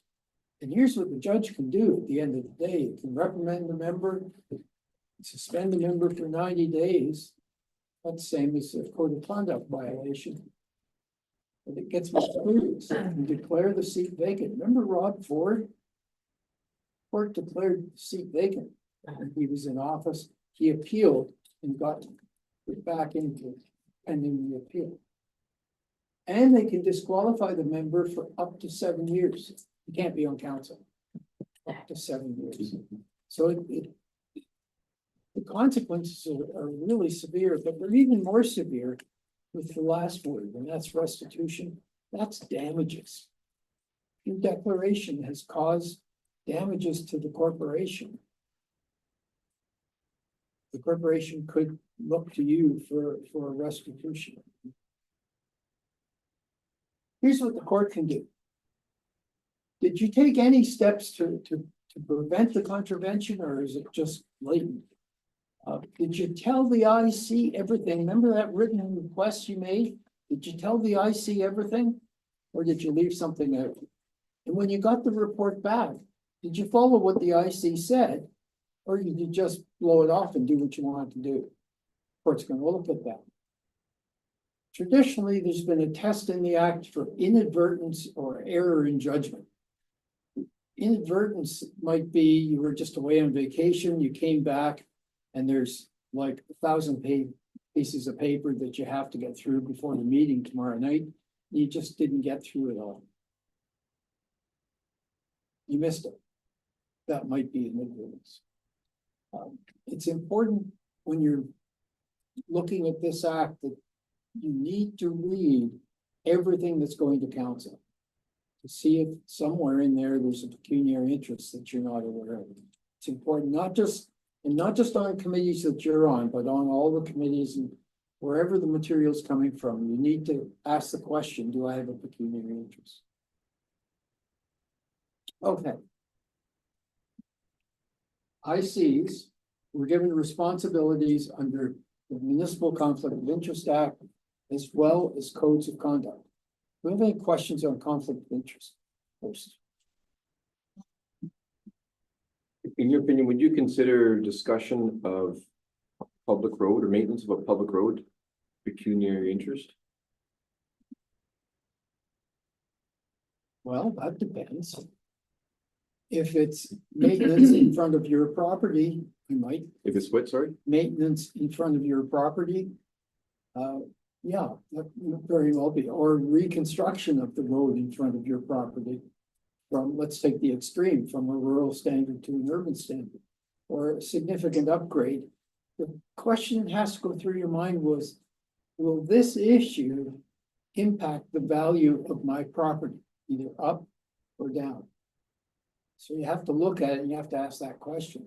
And so if that sort of work is being proposed, that's when you might want to write to the IC and say, here are the facts, here's the property I own, here's the condition of the road, here's what's being proposed. And this work is being done in a large swath around the entire municipality. The IC will look at all those factors before he or she gets back to you. Okay. Okay, is that helpful? But it wasn't really the classification. Oh, yeah, there's a wonderful case. This act came in effect in 1972, and right after that, the region of Waterloo was created.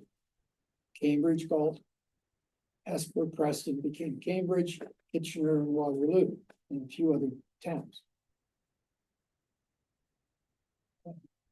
One councillor was elected to Cambridge Council, and one of the first things they had to do was decide which was going to be the primary road going from Cambridge, Galt, up to Kitchener.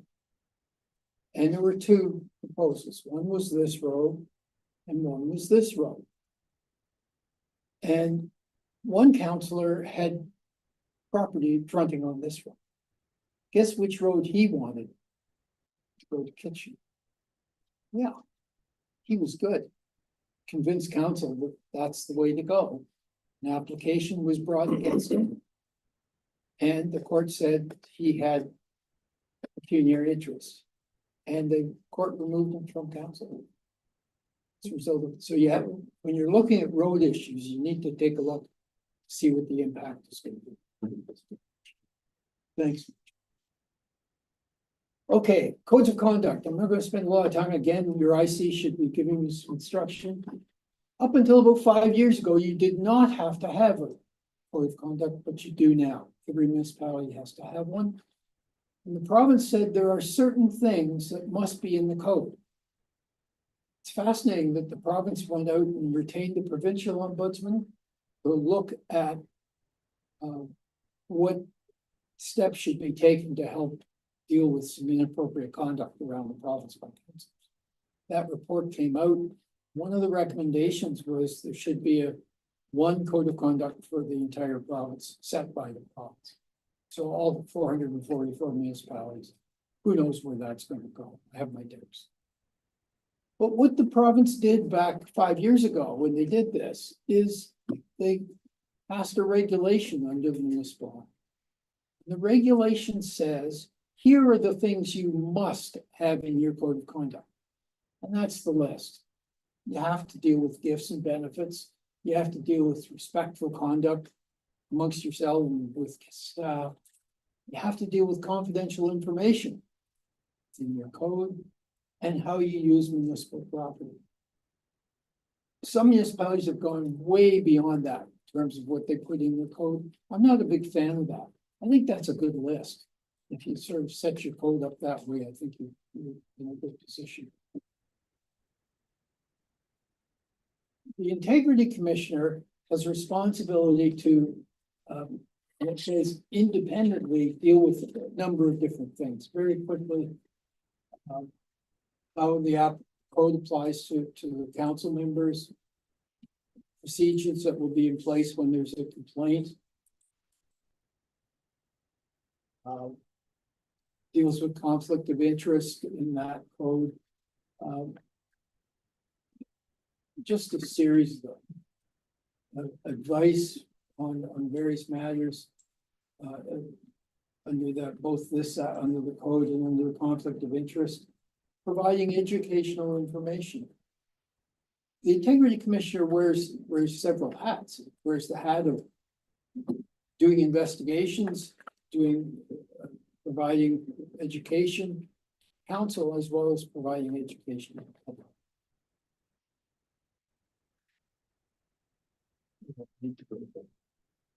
Any questions on codes of conduct? And again, it's a matter it's a council matter. And this code does not directly affect staff. It's a matter that is between members of council. I should be reviewing that code from time to time. Nigel, do you want to take us into the next section?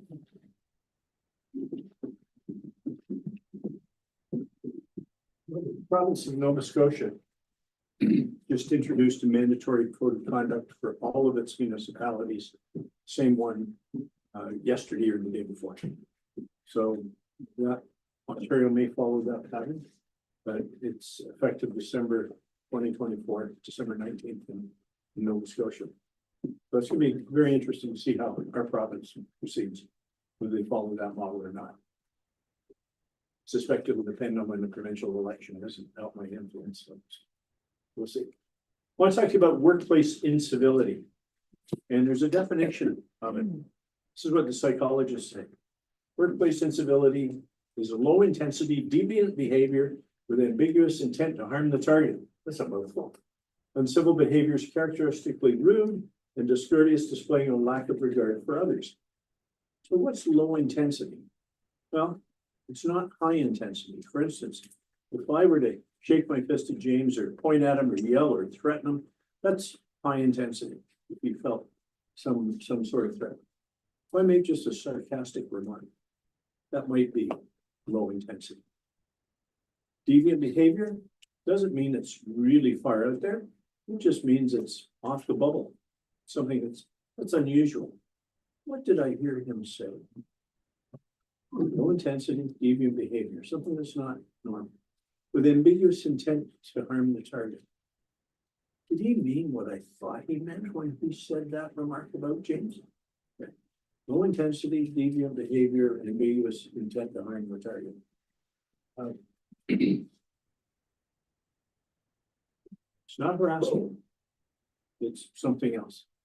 Rude, discourteous, displays a lack of regard for others. So here's some examples. And this might be, just picking on James there, but it might be another member of council, for instance, during a meeting, who disrupts the meeting. How do you disrupt a meeting? You might throw your pen on the table, push your chair back. Oh, here we go again, when another councillor is recognized to speak. Is that rude? Is that discourteous? Of course it is. Is it harassment? No, but it's uncivil behavior. Rude is discourteous. Somebody emotional put-you-ups. Oh, here we are. You're on your hobby horse again. Dirty looks, eye rolling, yeah, that sort of behavior. Giving a public reprimand. It's not appropriate to criticize your staff in public. You criticize in private, you give praise in public. That happens everywhere. Sometimes a silent treatment or that condescending tone. Oh yeah, here we have another one of those staff reports. Go ahead. Again, that kind of behavior. Insulting others. I was sitting at a council meeting once when somebody made a comment about having some knowledge about appointing senior staff or senior staff contracts. Another member of council piped up and said, the only time you had anything to do with an appointment contract was when you were fired. That was your termination pay. Right away. It should have been ruled out of order, should have been shut down by the head of council. Making accusations about professional competence. Gosh, I would have thought that as a chief building official, you would have known better. That's the sort of, and I apologize for picking on you. I'm not doing that on purpose, but it's an easier target. I could pick on Fred, but he's driving right to care. He's right. Not giving credit where credit's due. You get the sense of this is, it's not overtly aggressive. It's not loud, it's not noisy, it's not physical, but boy, oh boy, is it ever harmful. Undermining credibility in front of others or gossip. Gossip is workplace incivility. When we first started making these slides, political discourse wasn't where it is today, especially in the national media in the US or in Canada, quite frankly. You think about this, uncivil comments from political leaders. Quite frankly, we're not seeing it at the local level to the same degree, but it seems to have become at the federal level or at the provincial level or at the national level in the US. Incivility, my goodness, it's way beyond incivility, right? And in fact, I'm surprised when people talk about disinformation. That's a new term. When I was a kid, it was a lie, wasn't it, Fred? No. Thou shalt not bear false witness. Thou shalt not tell lies. Thou shalt not provide disinformation. No, I don't think that was the rule we learned. Anyway, so and that's all kinds of parties are doing. It's not violence, it's not harassment, boy, but is it ever corrosive in a particular environment? Causes workplace stress, low productivity, high turnover. Those are expensive. People in fact will leave a job without going anywhere. In the sense of they're still at work, but it's called quiet quitting. They show up at start time, they keep their head down, they do the work they have to do. When they're done today, they're out the door. They don't do any more, they don't learn anything new. They just sort of do the minimum needed in order to get by. Why? Because otherwise you pop your head up, like we get it poked. Can be in council, you can have it happen in council, you can have it happen in social media, you can have it happen in a public setting. You'd be really cautious about those kinds of comments. You want to be careful not to be goaded into social media discussions about staff or about your colleagues. That's a recipe for all kinds of trouble. It's very negative. It's never positive. Doesn't add anything to it. People will love you to try and trip you up in this particular area. Staff should never do this, quite frankly. It's not how you manage a team, it's not how you lead a team. I'm sure everybody can think of an experience where they had it in their own workplace where some of this may have happened. It's, again, it's corrosive. We need to be really careful about this. How do you deal with it if it happens in a council meeting? Well, who's in charge of maintaining decorum in a council meeting? The chair. The chair, yes, Mr. Mayor, that's your job. One of your jobs under the municipal act, as we saw in the earlier session, is to chair the meeting. You chair it in accordance with the procedure bylaw. And I would bet you $10 that the word decorum is in your procedure bylaw. And it says that members shall maintain appropriate decorum during a council meeting. It's the only time we really use the word decorum. But what it means is appropriate, polite behavior. If the chair doesn't do it, who can do it?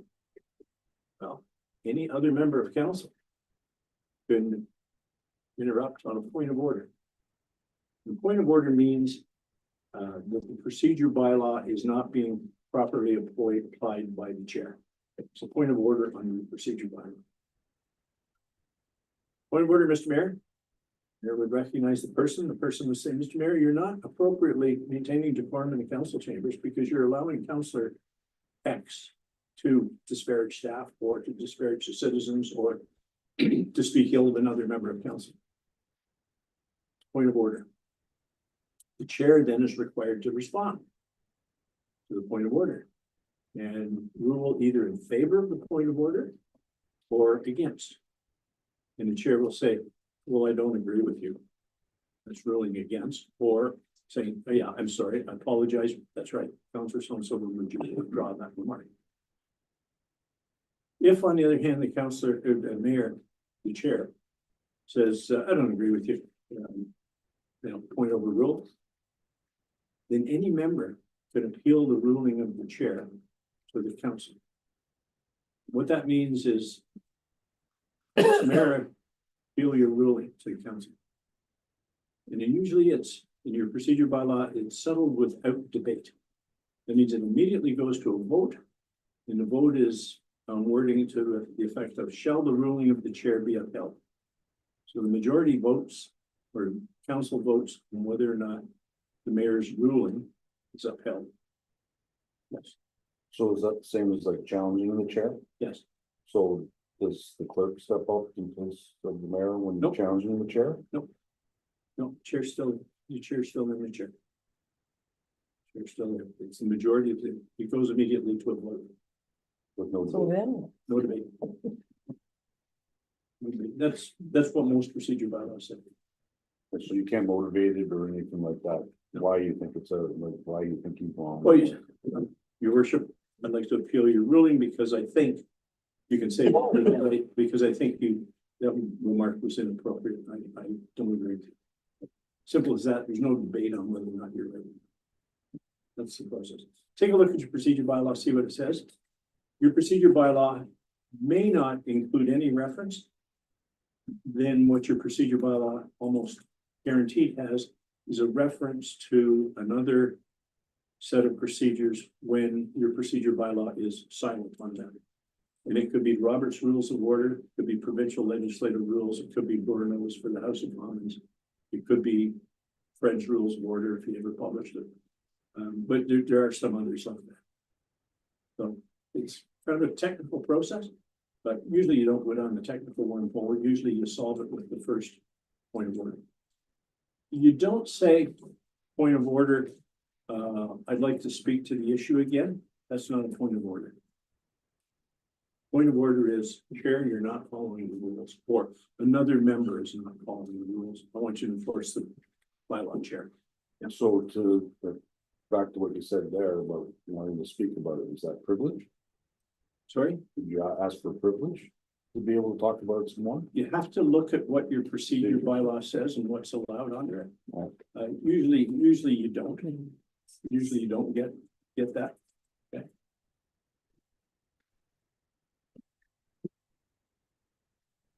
It's never enough to say, oh, don't worry about it. That's just what Counselor X is like. Everybody knows what Tom's like, or Joe's like, or Mary's like. That's not acceptable. Because if you leave it unchecked, it becomes the norm. Simple as that. What you do is the ethical fading is the term. Behavior changes.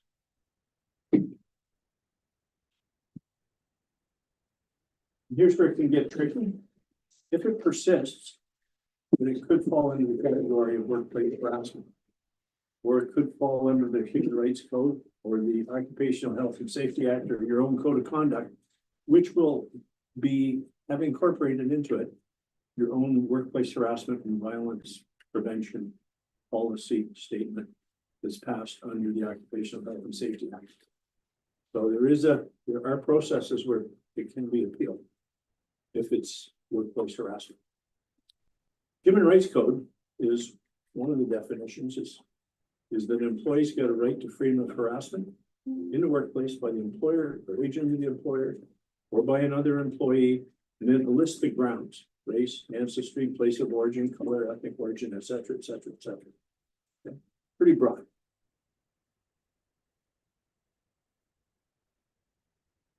The Ontario Human Rights Code has a similar definition, and it adds that harassment means engaging in a course. Course means usually repetition of vexatious comment or conduct known or not reasonably to be known to be unwelcome. One of you worked for the provincial government. Substantial training on this sort of thing in the course of your career. Depending on where you work in provincial government, it can be a very testy environment too.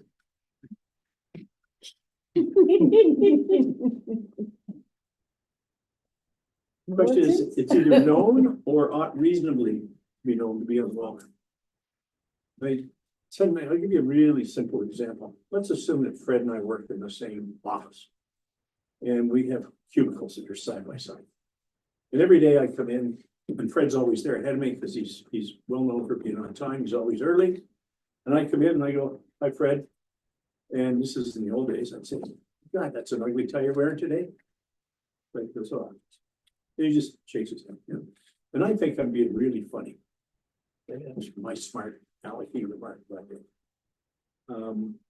Is that harassment, or am I just got a silly sense of humor that doesn't resonate with other people? Well, is it a course of vexatious comment or behavior? Well, I don't know. But if Fred says to me, "You know, I really don't like that comment you make about my tie every day," then I know, okay? I actually know that it's a course of vexatious comment or conduct that's unwelcome. Should I have known better? Well, one might argue, but as soon as he tells me, I know. So it could be something as simple as that. It's a course of vexatious comment. Is that why you quit wearing a tie? It's not the intention, okay? Not that I'm saying, I think I'm funny, but it's not the intention, it's the impact that matters. That's what is gauged. And employers are responsible for stopping harassment when it becomes available that is evident. The enforcement under the Ontario Human Rights Code is with the Ontario Human Rights Tribunal. Under occupational health and safety, we've got the same kind of a definition, almost word for word, but it's not limited to the Ontario Human Rights Code basis. It's limited, can be even broader than that. Council has a policy. This is the workplace harassment and violence prevention policy. It's incorporated into your code of conduct. And employers are required to review it annually. Doesn't mean you have to go through a word for word annually. There just needs to be some documentation that's been before you annually. It needs to come before council. Don't have to change it, but every municipality must have that policy regardless of size. And if there's 6 or more persons at a workplace, then it has to be posted in the workplace. You're probably familiar with that.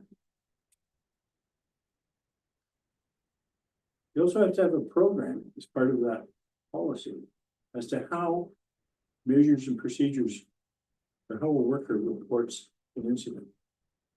How the worker can be safe reporting an incident.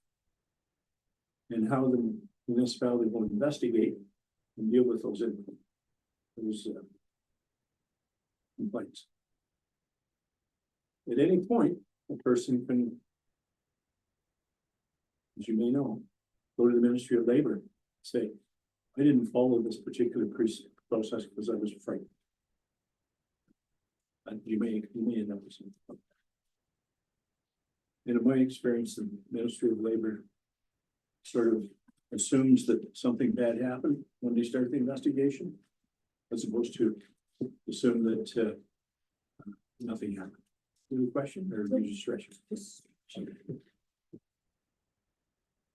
Again, harassment doesn't actually have to be a physical threat, but it could be comments that demean or ridicule or offend more than just a silly joke.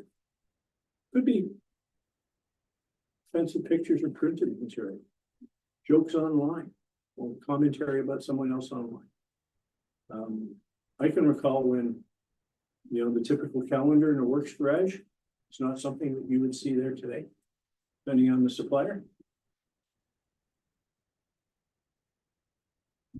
I had a secretary once who used to put up City of London firefighters calendar. You ever see a firefighters calendar? You know the ones I mean, guys, pretty buff looking guys dressed in suspenders and whatever. I said, Kathy, I'm offended. I think that's offensive material. She says, get a life.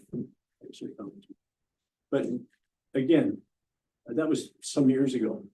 Today, that might be quite different in terms of sensitivity. But again, that's relatively minor. Well, we've got bullying, and I think you have a sense of what that is, or repeated comments or emails or postings about a person. Obviously, inappropriate sexual touching or advances is verboten, and there are circumstances where one instance can cause a poisoned work environment. One instance, and again, that may involve sexual touching or advancing, and that starts to get to the extreme. But we're now seeing, if you follow the popular press, instances of workplace harassment involving improper sexual behavior going back 20 years or longer in terms of complaints, in terms of criminal and or civil actions. Bottom line is, civility costs you nothing. Being polite really has no cost whatsoever, but it buys everything in terms of loyalty, in terms of productivity, in terms of appropriate behavior. So that's the bottom. I used to kid Fred that this was one of his classmates at school, but it wasn't. She was the wife of the British ambassador to Turkey in 1762. So, but that's one of the best quotes I ever saw. Any questions about that? Okay. It's just something to keep in mind. I want to talk about budgeting, operating and capital finance, because there's a difference between operating and capital finance. Anybody aware of what the main difference between operating and capital budgets are, or capital financing is? Well, capital items are ones that where the item acquired or improved has a benefit longer than 1 year and is over a certain threshold. So repairing a transmission on a truck might cost you $6,000, but if it was year 3 of a truck that you expected to last for 6 years, that's maintenance. However, if it's a truck that's 10 years old and you want to spend $6,000 so you can maybe get another 2 years out of it, even though it had a 10-year lifespan, that can be considered capital because it improves and extends the life of the asset.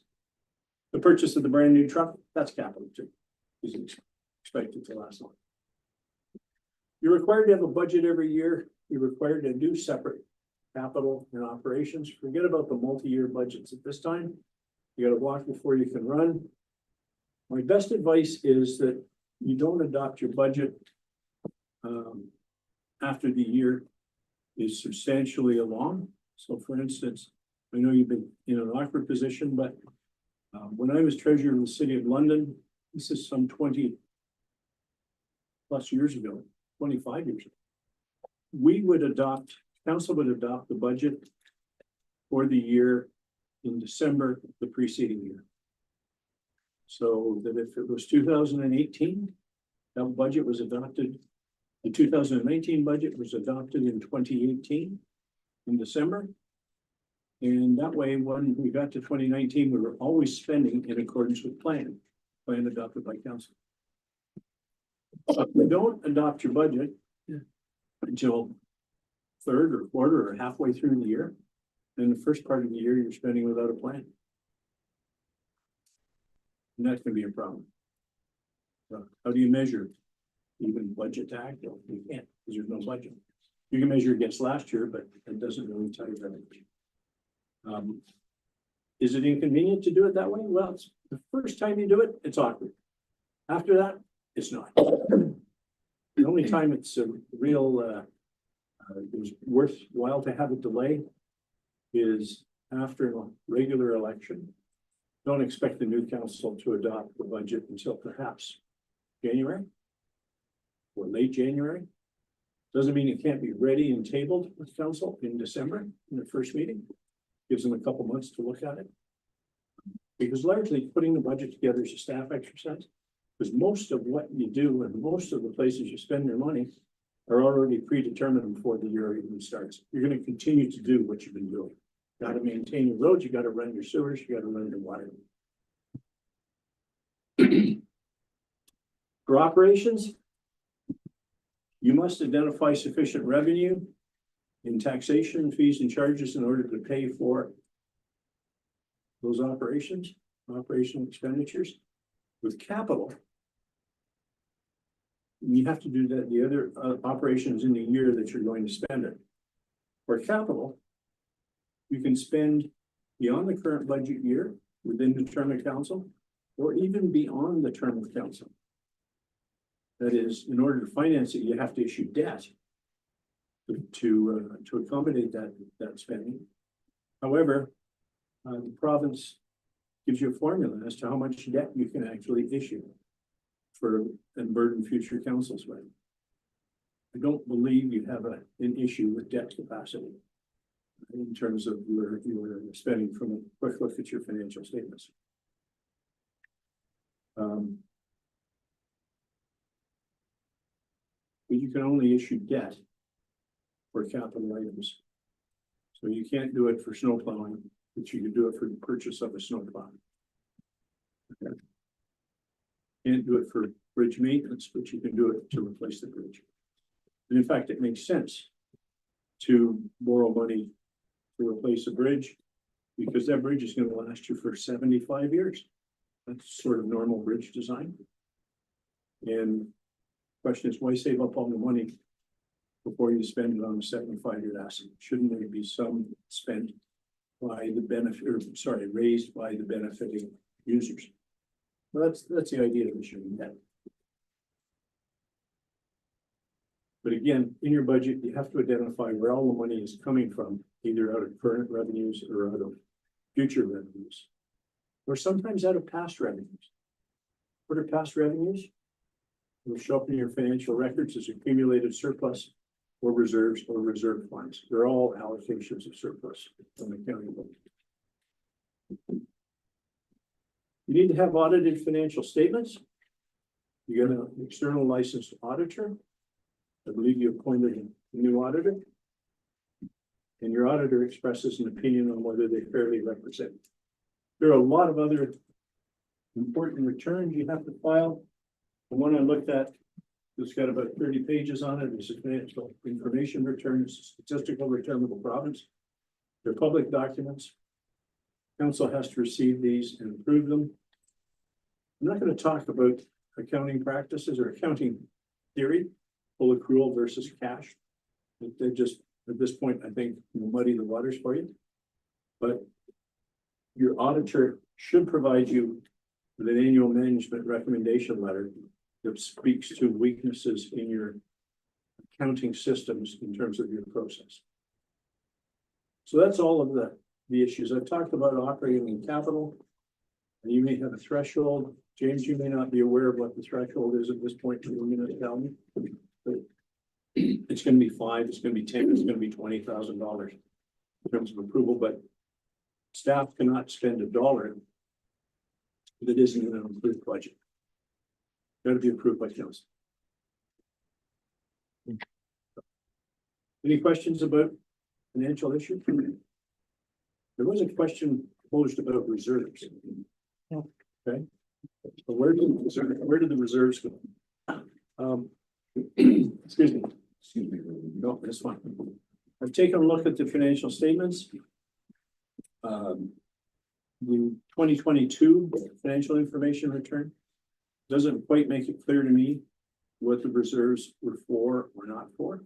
There are specific reserves, reserve funds for water and for sewer. And I think the balance is a working fund reserve, which is general surplus for the municipality.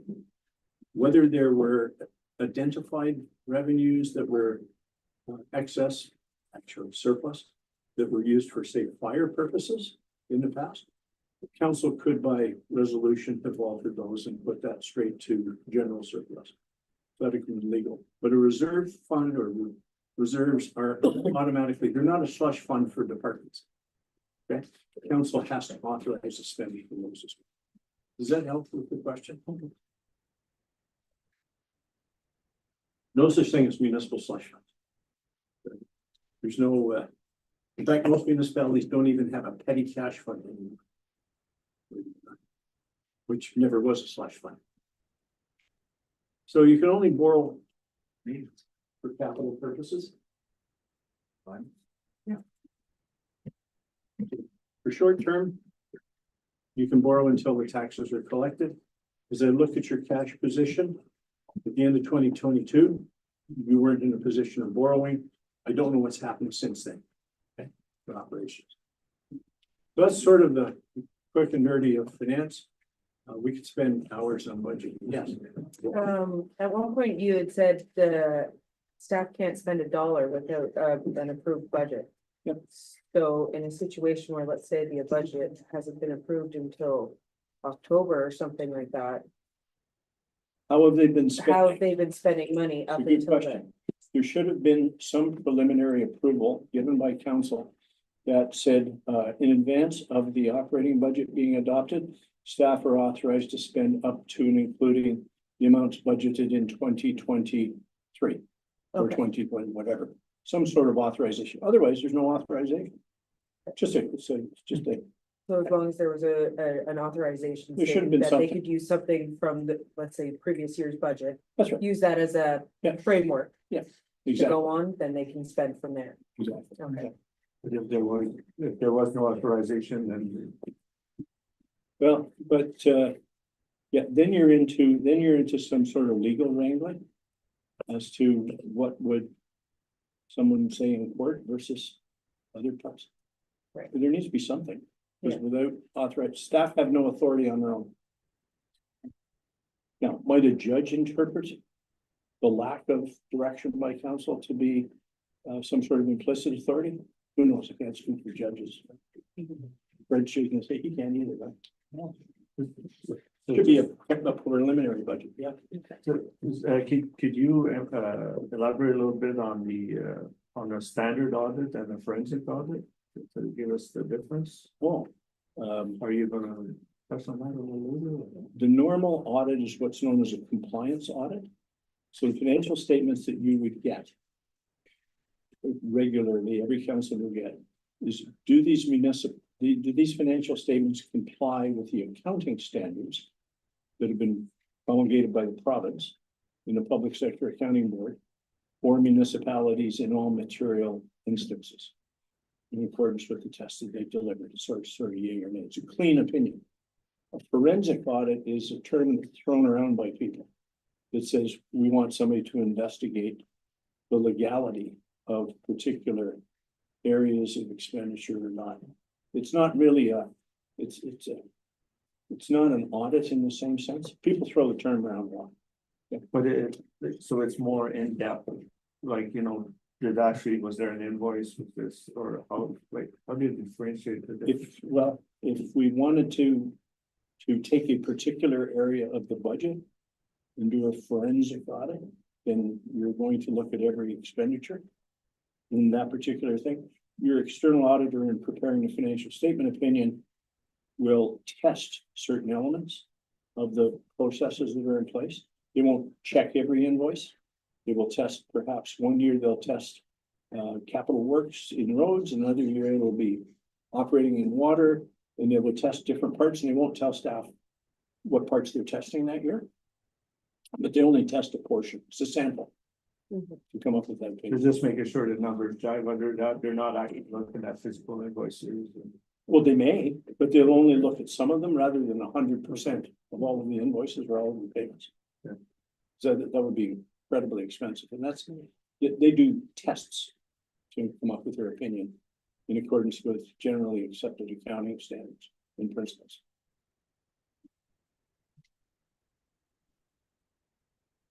I want to take you through the last couple of parts of this, and we're gonna highlight some of it, but the buzzwords back in 2006 for municipal government was you have to be accountable and you have to be transparent. And those two words aren't defined in the act, which is absurd, if they're not. We have put the definitions that we have used over the years, and you have, as a policy, as council, as a policy on accountability and transparency, you are required to have it. Take a look at it, because it will help you in situations where someone says, you're not being transparent, or you're not being accountable. What's going on here? That policy can really help you out. And when you change how you're transparent, for example, when we started doing meetings online, that was far more transparent than sitting in this room having a meeting with one person. It's a very different world having potentially thousands or millions of people watching the meeting. So accountability and transparency are key buzzwords, how you undertake your activities. There are a whole series of council policies. I'm not going to go through them in any detail. This is just some of them. They're there, how you buy goods and services, how you hire, how you get and dispose of land. Notice, there's a special notice policy that's required that's different than notice under your procedure bylaw, how you delegate as a council. All of these have to be in place. They need to be reviewed from time to time. Staff should be looking at them at least once a term of council. There are new ones, relatively speaking. One is the relationship between members and staff. And that policy came in 4 or 5 years ago, and it requires that it be tied into your code fund. So it's there, you can have a look at that. And again, I would expect your IC to train you on. Another one deals with pregnancy leaves and parental leaves of members of council. That's new. And how you protect and enhance tree canopy, natural education. Those policies all need to be in place. Local boards have to have certain policies, but it's a far shorter list than what council has to. There are a number of accountability and transparency tools, the policies, the code of conduct, the IC, the municipal ombudsman, and the closed meeting investigator are all. Some municipalities have an auditor general and a lobby registry, lobbyist registry that has to be in place. Several of the large municipalities have those. Let me just talk about statutory duty of care for now. When we talk about duty of care, it's part of negligence. And negligence requires that there be determined a duty that was owed by one person to another person. And it comes up in a number of different places. And I'm going to just pick a couple of these today to highlight what's involved with it. These are statutory, so they are found in provincial statutes and they apply to you. One of the key ones is found in Safe Drinking Water Act. This came out of Walkerton. It's legislation, and in 2013, the province amended that act or brought into effect section 19. And it says this, that every person who acts on behalf of the municipality, that's you, who oversees the operation of the system, water system. So that's your water operator, that's probably your department heads, and that's council for sure. Have to meet this test. It's a pretty significant test in the act. I'm not gonna go through it in detail, but I would hope you've got some training on water. Not an hour some afternoon over a website. You need to be trained properly. The risks to you are significant personally if you don't get this right. We were out we did the training for this for Engel years ago.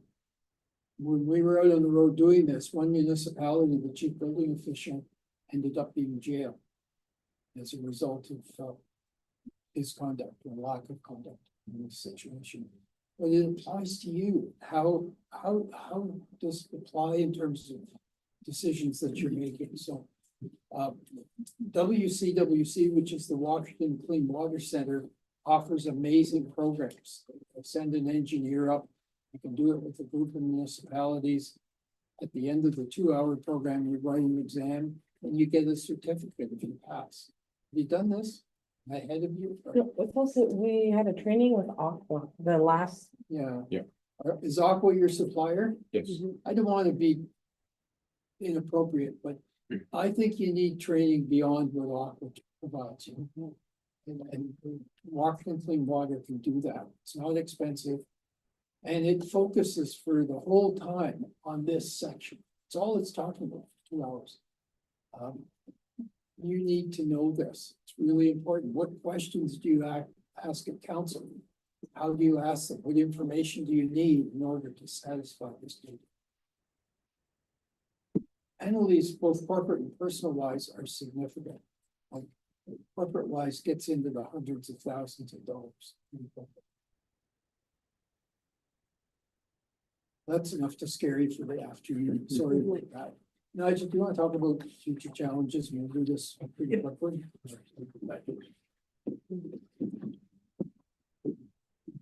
Well, we put this together a couple of years ago, but I don't think anything has changed. That's why I left the dates.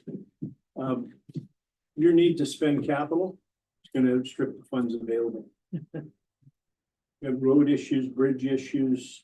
Eventually you'll have water and sewer issues. You've got some money set aside, but sewer and water capital are not easy things to deal with. You've got physical infrastructure issues. Arenas don't get any younger. The equipment inside them is a normal life cycle and so forth. So that's number one, your capital.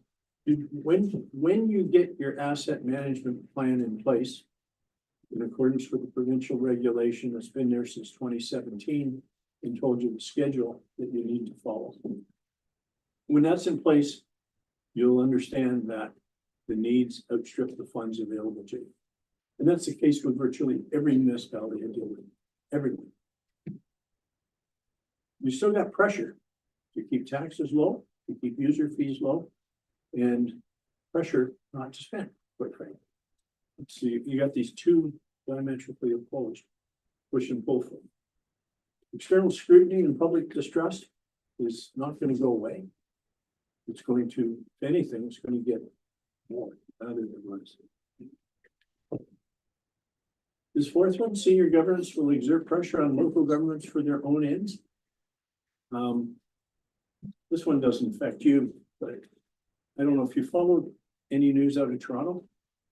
The premier has said that he's going to not only prevent new bike lanes, but he's actually going to rip out old ones, existing ones that are detrimental to the smooth flow of traffic in the city. What's the benefit there? Well, quite frankly, it's a political statement. I know we're on camera, but I'm not the only person to say this. Virtually every commentator has said it. But provincial governments will certainly promote things that support their purposes and the federal government as well. And you're the one that's gonna have to put it in place. Mr. Chair, you're now on the DSAP. Think about the pressures for dealing with homelessness, dealing with addictions, dealing with mental illness, dealing with people in communities with significant problems. The expectations that you're gonna deal with those, and the feds in the province have greater and greater pressure on locals to deal with them, and you don't have the resources to do it. That's a big challenge. But again, in order to show that they've done something. Your reputations will continue to be under attack as members of council. You're sort of like, it's like the popping your head out of the hole and say, take a shot.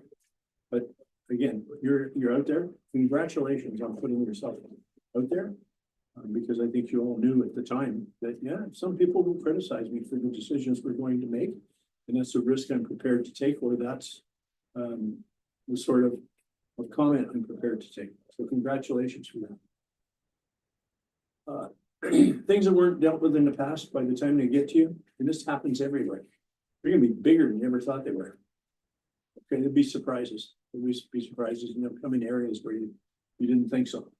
And that's, again, happens with every municipality, because some of the stuff that you have is buried underground. Think about Calgary. I don't know if you follow Calgary, they had a water main break this summer. It was huge. It affected the entire city for weeks in order to place that. Did they think they had a problem with that water main? No. In fact, that was not a problem. But apparently they should have, okay? It had a bigger impact. Montreal regularly has those kinds of problems. Water leaks. Any idea how much water you lose, treated water you lose to leaky pipes? I was reading an article last year for Kirkland Lake area. It was pretty astounding. It was more than what they consume. There's recently a report worldwide, yeah. There are places with 50% or more yeah. water leaks. The question is, we're treating all of that and we're putting it away. So there are gonna be surprises, whether it's Kirkland Lake or whether it's yours or whether it's some other. And then what I refer to as unknown unknowns, things you didn't even think were going to be a problem or hadn't even heard about are gonna pop up. Now, you've only got 2 years to the next election, so it may not be that you get too many of those, but some of those will happen. So those are the challenges that you're gonna face, along with all of the operational decisions that you've got to make. It's not gonna be easy. But my best advice is, if you need to make some decisions, don't delay. Move ahead aggressively in order to deal with the issues in front of you, because there'll be some other things that come behind and derail what it is you're trying to do if you don't. So how do you deal with this? You have a strategic plan, but if it's out of date, it's a good idea to get it sorted out. You've got some other problems that you need to sort out in advance of that. Your asset management plan, until you know the state of your assets, it's pretty difficult to come up with a strategic plan, because it's one of those pieces that will inform your strategies. Okay. It's sometimes you say strategic plan should come first, and then we'll worry about the asset management plan. I think at certain points, if you're behind the schedule on it, you need to get that done. You need to come up to schedule first. Multi-year budgets. Again, you should be thinking about the rest of this term.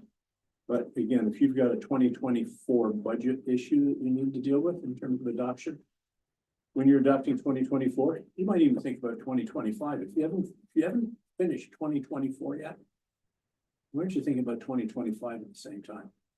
It's just around the corner. The policy review program, at one point when you're close to being fully staffed, or at some point you may need to go outside to review your existing policies. Okay. I mean, at some point, you've got people who can only do so much. It's only 24 hours in some people's days. You need to sleep. The education and training plans for council. You need to get that scheduled, as Fred said, particularly that water training. That's personal, but there are some other things. You need to know what asset management is about. and what to expect. Community engagement plans. If you don't have a plan for pushing material out to the community and informing the community, then they're gonna make it up on their own. They're gonna, based on what their perception is. Even though they may be their best intentions, they won't have the same kind of information. You need to have a plan on how to push things out. Proactive consideration of diversity, equity, and inclusivity policy and application. The application of DE&I, for those of you that are provincially, you've had equity plans in place in provincial governments for a long time. They were doing affirmative action in the province when I first went to work for the province in 1974. That's a few years ago. It's only expanded since then. Is that going to be a huge issue for you? Probably not. And at one time, I thought the province might require municipalities to have those policies too. I think that's tamped down. We're not going to see that certainly before another provincial election. So that one I wouldn't worry too much about at the moment.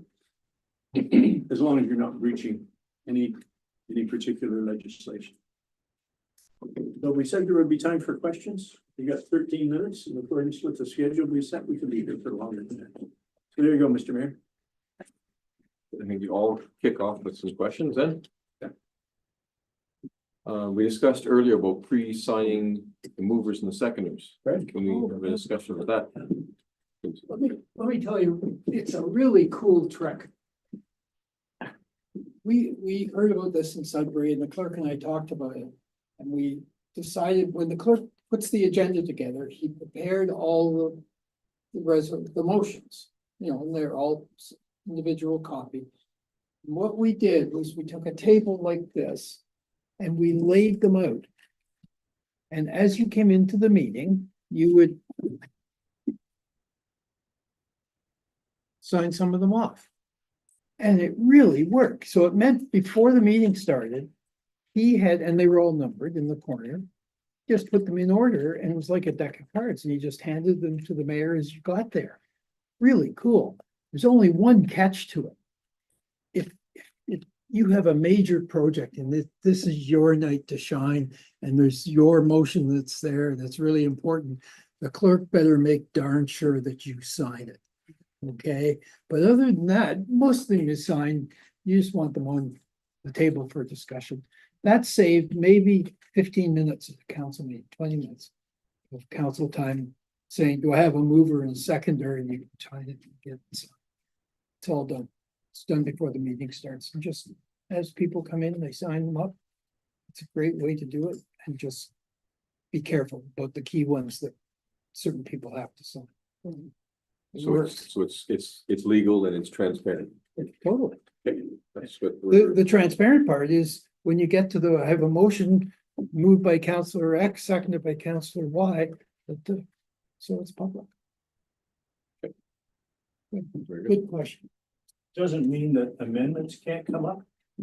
Doesn't mean that you have to vote in favor of a motion that you actually moved or seconded, but probably you will.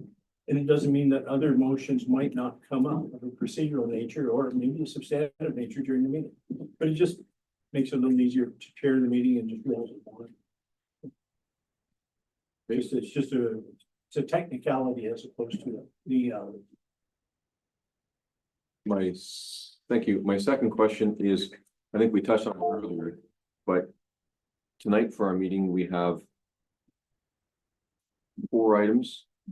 And we have a motion with, that the motions contained here and be approved and recorded as follows, and we left that blank. So you're saying that we shouldn't, like we have one here is a council committee schedule. So it's just left blank that we don't, and the public doesn't know even what we're discussing tonight. And you're saying that that should be written down as to what we are discussing? absolutely. So I think the whole what you're voting on. So okay, I think we're just asking for a report, or I don't know even why it's on there, but I'm just picking as a comment. you're acting clerk. Yeah, that's part of the consent agenda. Yeah, consent agenda is a different item where you may move with one resolution one motion in terms of resolution. You move a number of different things. And any one of those items can be pulled out for separate debate and vote by any member. But on the consent agenda, you deal with a number of different things with just one motion.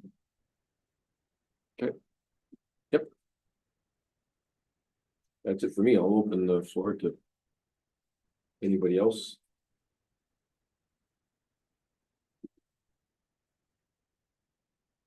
We're good? Good job. All right. Is there anything we didn't cover that you hoped we would cover? We have 8 minutes. No, For me, we're looking again into the forensic audit Yeah. and stuff, so I've been doing a lot of reading and it's hard to decipher Okay. what's being recommended to do compared to what we would really like to do, like, so. So you're very different kind of auditors. A forensic audit is looking for information that might be used in some court proceedings. Whether they be civil or whether they be criminal. That's the forensic audit. And they'll look at a particular process or activity. The compliance audit, which your external auditor does, is on the financial statements of the municipality. Do they fairly represent? So 2 very, very different processes. And not every auditor does forensic auditing. And forensic auditing isn't necessarily just done by accountants. It might be done by others as well. Yeah. In all your years at Sudbury, Fred, was there ever a forensic audit done on anything? Yep. And you hired a different audit firm presumably? Yeah, let me give you an example. We had an issue with money disappearing at the parking lot at the airport. And we had some idea what was happening, but we weren't quite sure. We retained a forensic auditor who worked with us and with the police to determine what was happening with it. We also had another forensic audit of a situation where one of our employees was stealing significant amounts of money from parking meters. We had set up a scheme to do that. It took a forensic audit. So forensic audits are very specific. And we're looking for and it's to assist in the investigation that we were undergoing.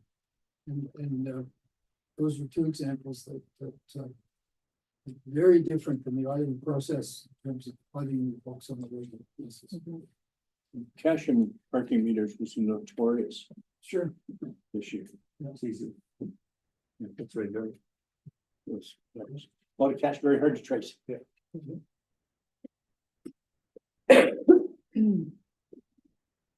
very well. Well, Thank you, Mr. Mayor. thank you very much for your presentation. I think all of us are sitting here with our eyes glazed over as to what we got ourselves into, but very much appreciated for you take the time to come down and work with us. And I'm sure if we have questions here and there, we can still send them on. This take a couple of days for this, a couple of meetings for this to settle in. So having said that, let's move down to the best part of these meetings, which is adjournment. Be it resolved that bylaw number 2024-41 being a bylaw to confirm the proceedings of the council of the corporation of the township of Black River, Masson be read a first, second, third time and finally passed this 22nd day of October 2024. I get a move and a seconder, please. Councillor Allen and McCutcheon. All in favor? Finally, be it resolved that special meeting of council this 22nd day of October 2024 is hereby adjourned at 1:55 p.m. Moving to second again. Councillor Charbonneau. Councillor Bouchard. All in favor? Carried. We are complete and you'll have to cancel the live feed.